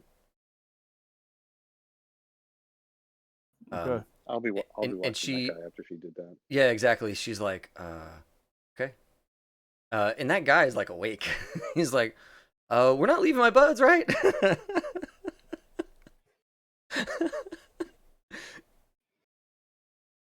So we start moving. Okay. Gavria walks alongside the truck. They load this fallen guy into the like little. He's in that like bridge between the. He's like down below the crow's nest that you're on, Silas, just kind of laid out. And they're trying to keep him alive or see if they can save him or whatever. So there's another guy with him on the truck trying to keep him from dying. And this guy's walking with Gavria. These two dudes are walking on that side. These guys are walking on that side. This guy's up front. Are y'all going to go straight, or are you going to turn this boat around? Let me look at the map. What is this way? So this way is where you had the like little bit better organized group of like just a swarm of gangers that were coming down this way. They're arguably still up there, but they really sucked at trying to push movement down this street. Okay. They were kind of your three options. Over here is the least well organized group. Up north is like middle of the road organized, and straight ahead is the crew that's much better organized. We ain't going forward. We'll go. The RPGs getting shot at this way. From. Yep. Okay. So we're gonna turn. We're gonna try to make this turn, and I will roll drive to see if I can do it in one go. Okay, and you're gonna go north or back west? Back west. I'm gonna try to deal with the screwballs. Okay, cool. I love it. Yeah, so you fire that thing. I don't like when you do that, man. No, dude. No, you're a fucking nomad. Of anybody who can do that, that's awesome. Like you push. You've got to move this thing out of the way a little bit. All that kind of stuff. But of all the people in this game that could ever pull off this jack move, Vinton is the one guy who can do it. All right, because you get to add your moto to your drive skill, right? Yeah. So this will be a +6. Okay. Motos are friggin' powerful. At this one thing, they're really good at it. Any driving thing. Does that guy on the car need my help? Not car. Oh, on the outside. He's in between the things. If you radio in, the guy who's with him is trying to stabilize him, and says he kind of just says over the radio, it's like, it would take too long for you to get here. That's a 23 total. 23 total. Awesome. No, they picked up the sleeping guy, Jay goes. So you guys do this turn, and like as you're doing the turn, an RPG goes off. As the truck takes 5d6, or sorry, 66 damage. All the windows shatter. Do I have eyes on the guy who shot? Yeah, you immediately see where that RPG came from. It was further up that street, where these guys have been well organized, coming out of an alleyway. The truck takes 22 damage. Whew, glad. All right. Can't take. I'll radio to everybody. I rolled 2 5s, by the way, not 2 6s. Oh, thank God. Yep, can't take many more hits of that, guys. Yeah, so Silas, you spot the guy with the RPG tube. So I'd love to, show him a little Southern hospitality. do your thing, baby. All right. I'll give you that before these. How far is he? He's like 25 meters away. 50, maybe 35. He's probably 35 meters away. Because RPGs are not. They're like medium range weapons. That's so close. Yeah. I'm just gonna try to put him down. I'm gonna try to hit him in the head. Okay. Because that's like a 20 to hit when you're that close with a rifle. So. Gotcha. Yeah. Rocket midair next time he shoots. Yeah, that's Go what I all should red have done. I style. should have just shot it, before it got here. He's got the reaction to do it. That's a 55 to hit. Let's see. I should have kept the headshot on. I still would have got him. Wow. Yeah. But still, Yeah. clean hit to this guy. Give me the damage. Yeah. 20, Oh. just 1/6. 1/6. Woo, dog. Okay, cool. Not taking any arms today. No. He gets to keep his limbs, but you do jack him up. And I'm ready to give him another one if he gets back up. Yeah. I'm gonna say that like this guy over here puts around down that way too. Like people are shooting at that direction now. I was like, oh shit. I'm also specifically looking for jackasses with RPGs. Right. So yeah, of course. So now the truck is starting to turn, or has completed its turn. It's pushing all this debris out of the way. It's forcing its way past this like school bus thing. Silas, give me one more perception. Okay. As you're up here scanning for Kill. guys with anti-vehicle things. 19. Okay, good.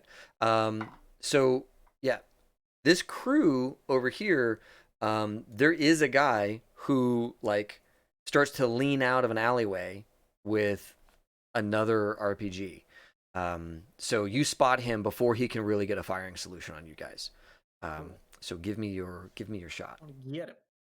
So I wanted to. Is he in that same like? He's in a different range? alley, but no, Is he further than 50? he's not further than 50. Look at this. Y'all are upside down now. All right, we'll just go ahead and do it. Move y'all this way. Do the regular. 21. 21. Because you can't crit fail because you got the solo skill. I love that. Okay, yeah, give me your damage on this guy. Yeah. Oh, it's right now. Just 13. Okay. It's a small hit. Yep. Well, that's enough to like kind of delay him a bit. And you probably, I imagine, Silas would tell the rest of the crew about him. So he takes that position, takes fire, right? Yeah. So at the very least, the guy doesn't shoot this round. If anything else, he probably runs back into that alley, kind of thing. As y'all start making your way towards this gaggle of people. You said, real quick, my window's busted out, right, with that hit? Yeah. Cool. Silas would have told me where that's at. The guy. Yes. Yeah. Yeah. Everybody knows that guy is down the street. I'm gonna raise up my automatic rifle that the lovely Gaviera gave me, and I am gonna auto fire in that direction. Okay. Cool. Yeah. You lean out that window, right? Because you got to lean and look. You got to go back this way behind your truck. Oh, okay. I thought it was okay. Yeah. Does that make sense? Yeah, that makes sense. Okay. I mean, I'll let you do it. It's whatever to me. Right, no, we're auto firing here. Okay. Wanted. 22. Okay. The range for you. Oh, sorry. No, you're fine. The range for you is. Let me look at the auto fire rules. Da da da da. And search. Oh. There we go. Da da da. Oh, well, where's my silly range chart? I'm a dummy and didn't put the range chart in my Legend Keeper notes here. Okay, do you have the range chart in front of you? Because this guy is like 40 meters away from you. Shit, I do not. I'm sorry. I should have done that. No, you're fine. Let me see So if I can find it. yeah. Maybe. I'm working on it. I found most of the stuff I generally need during the game on the Roll20 as handouts, so I didn't need to have it open. Let's try and make a list of that stuff so we can put it in LK. Yeah. I have been trying to move everything. What I missed to do was grab this specific range chart. Like I've got the auto fire rules. I've got a bunch of those. For assault rifle, how far is it? It's 40 meters. 40 meters is a 20. Yeah. For an assault rifle. All right. Good stuff. Nailed it. Yeah. So, well, you hit with a 22, right? Mm-hmm. So I think if I'm looking at my rules right. Nope. You spend 10 bullets. Okay. And I think.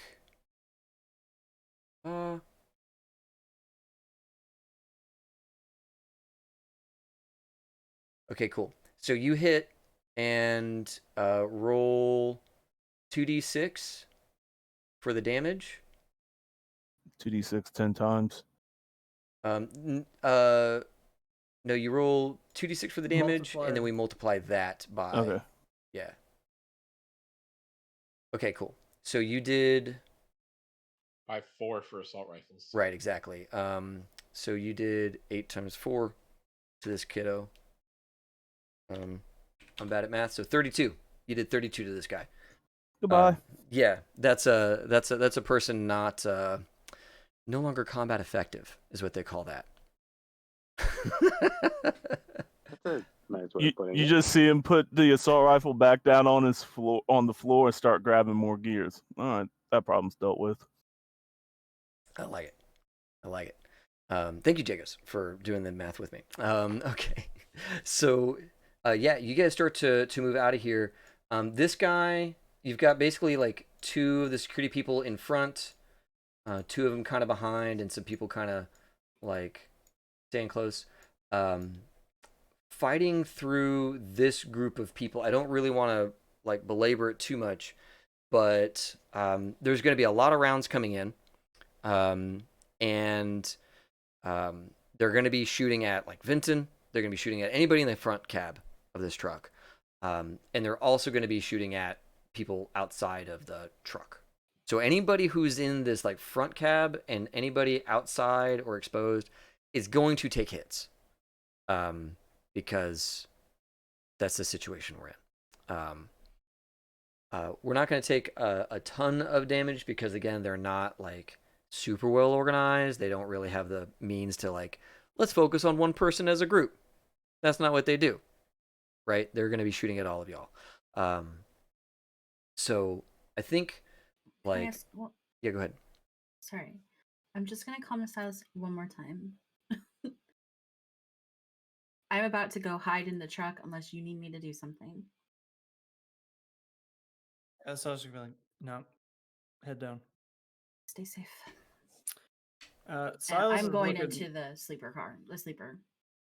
Fuck that. With no windows. Fuck that shit. Silas is looking for a little, just enough plausible deniability that maybe Grufia just stepped in the way of a bullet. I don't know what position she's taking on the truck, but if she gets just a little too far out, she's in between, somebody else or even close enough. You know what? I'm into that. I'm into that for story purposes. I'm going to say that her and some of the healthier security guys move forward, right, to try and punch a hole for the car. um, while some of the more injured folk, like, frankly, just hug the truck for cover. And so I'm going to say her and these 3 folks move forward to basically, with violence, encourages a group to dissipate, to disperse, right? Yeah. And yeah, there's this moment where you can see, I want it to look like Silas took a bad shot. That like it was, it was a toss up if it was going to hit her or the person she was tussling with, kind of deal. Like that's what I'm looking for. Sure. Yeah, so you're sitting there watching her, and she's like taking some fire. Again, this is like SMGs and stuff like that, so it's probably not doing a ton to her.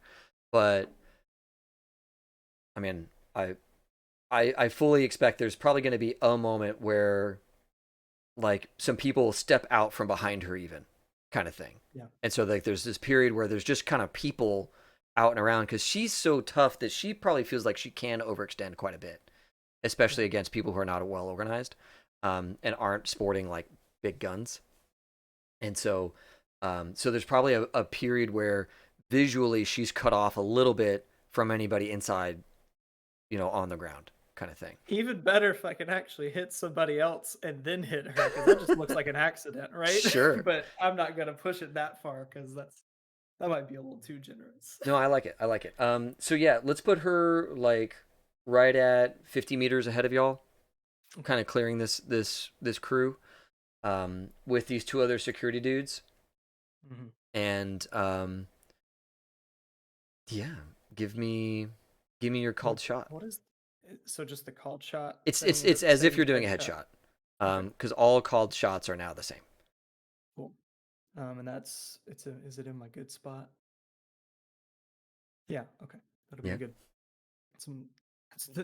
It's a drop off of 5 in difficulty to hit when you get into that range band. But yeah, 16. That's 1 over what I need. Okay. Yeah. So you land the round. Let's do damage. Okay. Oh, just 15. Ugh. Oh shit. It's not a lot. Yeah. Okay. So roll your luck. Roll my luck. Yeah. So that's rolling under whatever. Yeah, that just number roll a is, right? d10, yeah, and roll under that. Your luck rating. Okay. My luck is an 8. Oh, that's pretty good. Yeah, roll a d10. That's pretty good. 8 or less, A buddy. 4. Oh yeah, cool. So I'm gonna say that that you did land around through a guy, right? You like cacked a guy, and the bullet buried itself into her abdomen, right? And over the comms, you hear Gavria to you and she says, no more of that. We got this handled. Watch the rear. Gotcha. Sound down didn't do it. We're gonna need another one. Yeah. That's telling me. Okay. Yeah. That's gonna have to be the one though, right? Who all heard that? Like people heard you shoot, right? They probably. Who all heard her say for me to not do that? Like, oh, I don't know. You heard her in your comms. Okay. Yeah. All right. Yeah. Silas would just come back over and be like, not gonna let anybody get killed. Okay. As she says, me neither. I guess. And you watch as she like picks up a guy and like twirls him, like just kills him. Yeah. She's like a beast out here. I mean, she's really, really tough. Yeah, you all progress a little bit through this crowd. She keeps them kind of battered back and organizes it such that like the folks that are on the north end are pretty much morally defeated. So she gets all of the wounded folks to put the truck kind of between them and the southern forces, right? as they kind of concentrate their efforts on controlling the southern forces. Oh, wait, that was 17, by the way, the damage. I don't know if that makes a difference. I Oh, don't know if the 2 makes a difference, but it is +2 on all those damage values. Yeah. It probably did a bit more to her, but not enough. Yeah. Yep. Okay. So, Silas, do you want to take another shot? I do, but I'm gonna have to wait for a good time. Okay. But if I get another opportunity, but this is business. This isn't personal, so he's not gonna risk it too much. Not gonna risk it too much. But if there's another good spot, yeah, that was probably your last really good one. Because as y'all force your way through this crowd, there are other groups out here, but with you guys having some pretty decent situational awareness, with you elevated on this truck, you're going to be able to send out, Gavria and a couple of security people every so often, but getting out of the hot zone is now kind of a foregone conclusion. Y'all are going to be able to get out of here. She's jacked up. She's hurt, right? But when y'all leave this zone, there's not another like really good spot for you to put one into her.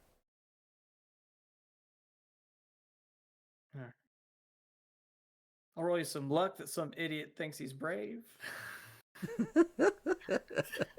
Just to run out. Yeah. She is. I'm sorry. Go ahead. No, I was okay. It's too much luck. Gotcha. All right. Well, let's. You guys leave the hot zone. The truck is shot all to shit, right? The container's all shot up. Everybody has bullets in them. At least, you guys in the back probably don't have any bullets in you, but like everybody outside, Vinton, Paul for the course. Yeah, Hitchens, she's been shot a bit. That ride out of there was like going through a gauntlet, right? It was no freaking fun at all. But you all get out with this kind of like hate that you can dish out. Like you're gonna get out kind of thing. And did the stream stop? Okay. And yeah, you guys are out of the hot zone and away with like probably a couple of fewer security guys, right? Everybody's all jacked up, but you all get out. So I think, is there anything more roleplay we need to do tonight? You are gonna get home, or at the very least, you're gonna get back to Hitchens' place, where she wants to split the stuff. Can I check out if there's any major damage and like pick out the best one for us? Yeah, give me a cyber tech roll. That's pretty good now. All right, 1 sec. So +5.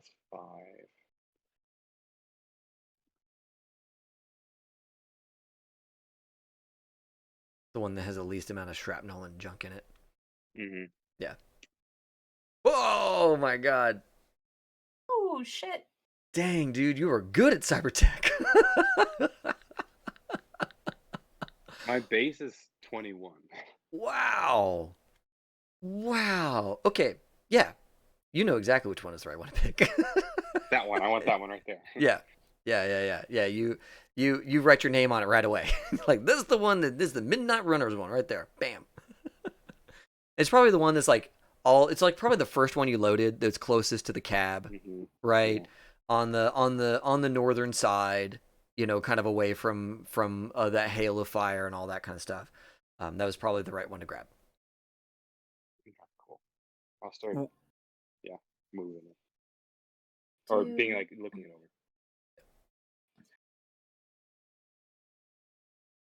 Do I need to check on the Borg to see how they're doing? Probably not. Hitchens um, uh, Hitchens and Gavria sort that stuff. Like Hitchens probably is monitoring Gavria's vitals and all that good stuff. And there's never a moment where they ask Vi to do that. Okay. Vi would ask Okay, gotcha. Hitchens if she wanted Vi to check. Yeah.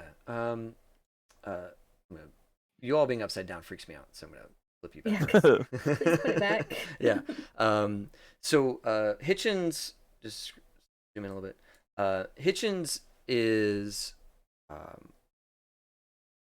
she shows like appreciation for you, like offering. She says, but I've been taking care of my mom since I was 12. It would be weird if anybody else were to do it at this point. Okay, just I appreciate you though. skills are available. I understand. Today was tough. It was real tough.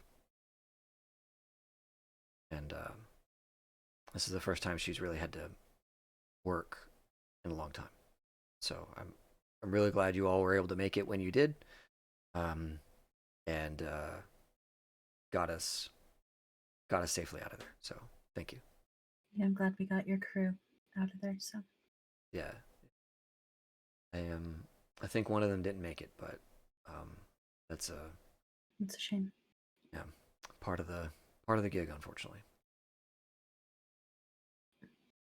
And I understand Ta has his heart set on that suit. That's okay with us. Yeah, we'll see if we can wrench it from his fingers at some point. Yeah. It's also the server that you talked of. Yeah, the servers are y'all's. There's 3 of them. They were laid down in the back of that sea can. And whenever you boot them up and take a look, let me know. Yeah, we'll have our netrunner go over him. Okay. It's good working with you, Hitchens. Likewise. I hope we can do this again sometime. Not this exact thing, but work together. This was really good. Yeah, I'm gonna go check on Silas and Fenton and my crew.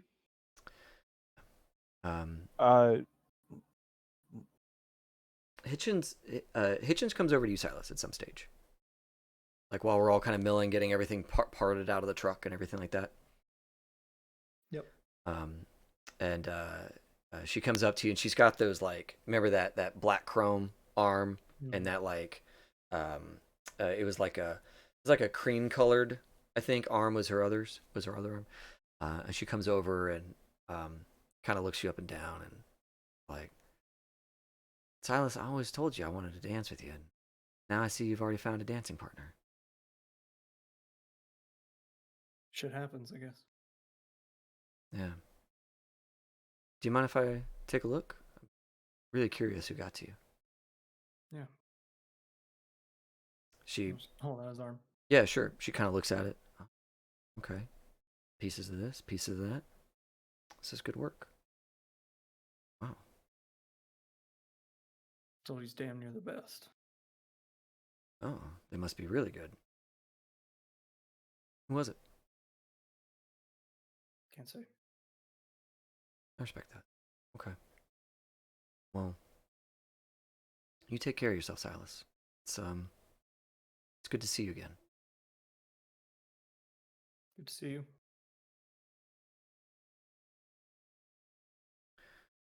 Let me know if you need any thermal paste or maintenance.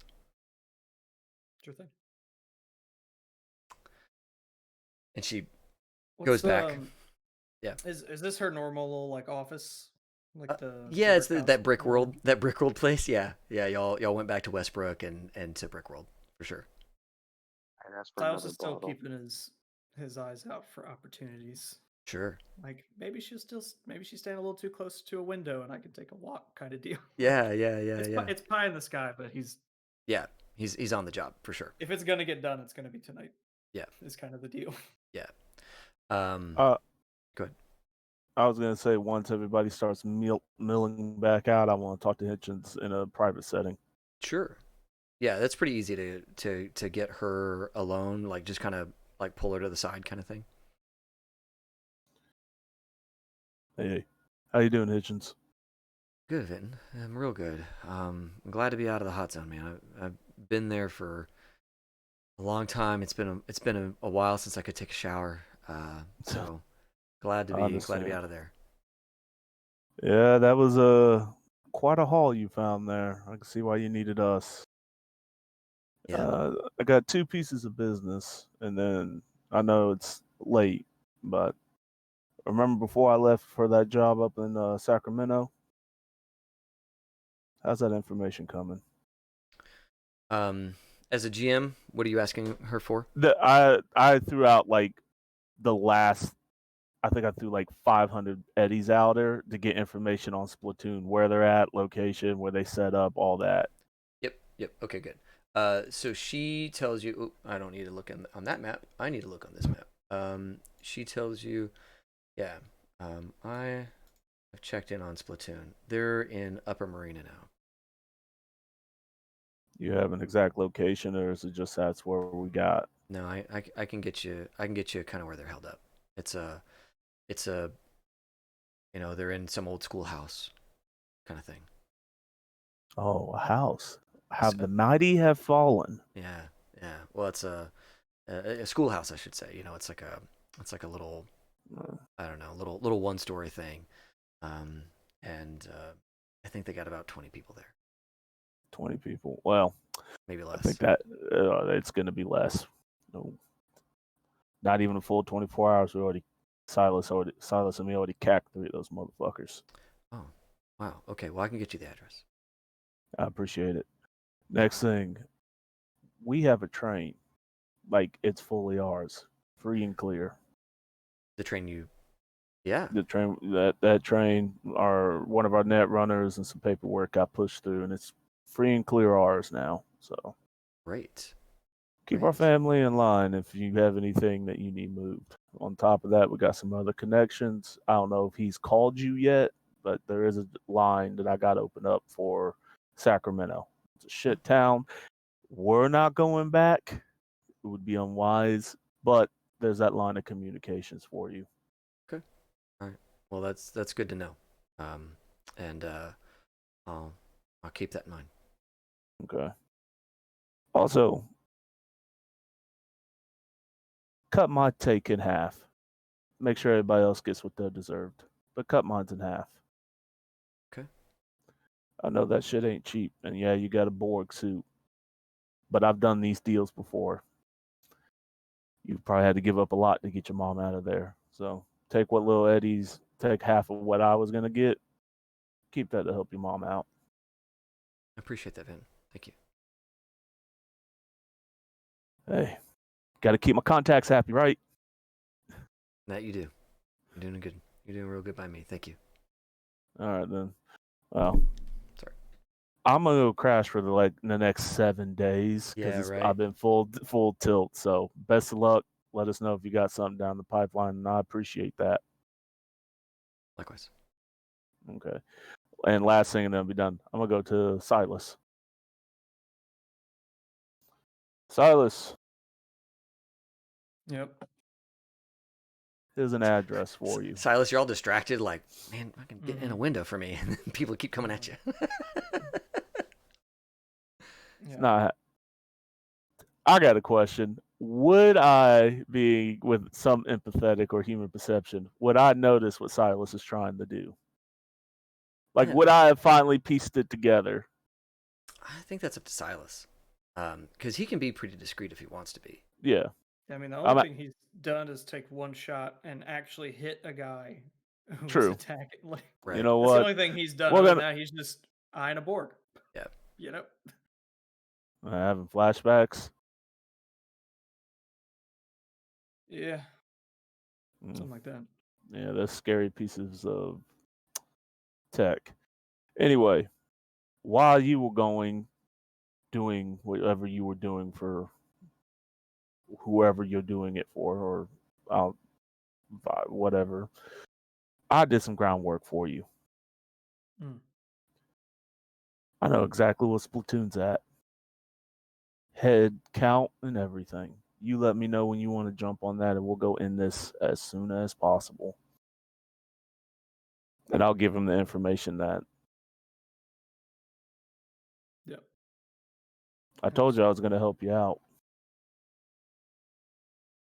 Yep, you did that. Pocket it. I'm going to go see the good doc pulling some of these slugs out of my shoulder for the umpteenth million time. Yep.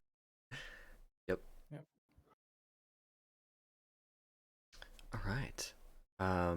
Well, that was longer than I had hoped, but we got a lot of stuff done. No, not your fault, dude. That was like the last 2 seconds. Like that's no. That's all pacing's on me. But that was exciting. You almost got her.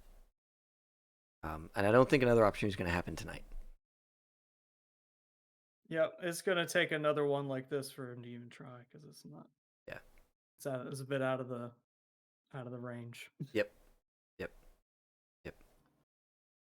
Well, cool, folks. I don't have anything else Muted on my. Oh, somebody else have something? Sorry, I was just gonna say Violet does her work, but is pretty quiet about it and just kind of goes to her tent when doesn't talk to anyone. Okay. I'm gonna say that Oz, you were looking through that stuff and you've got a pretty good sense on where that distribution center is by the time you get some minutes to actually sit there and look at it. Cool. That's probably what he's been doing, in the sleeper. Yeah. Crashed out. He's just like, you guys let me know if you need me. Yeah. Oh my gosh. So let's do some XP real quick. Looking at the book here. See all the way at the end here.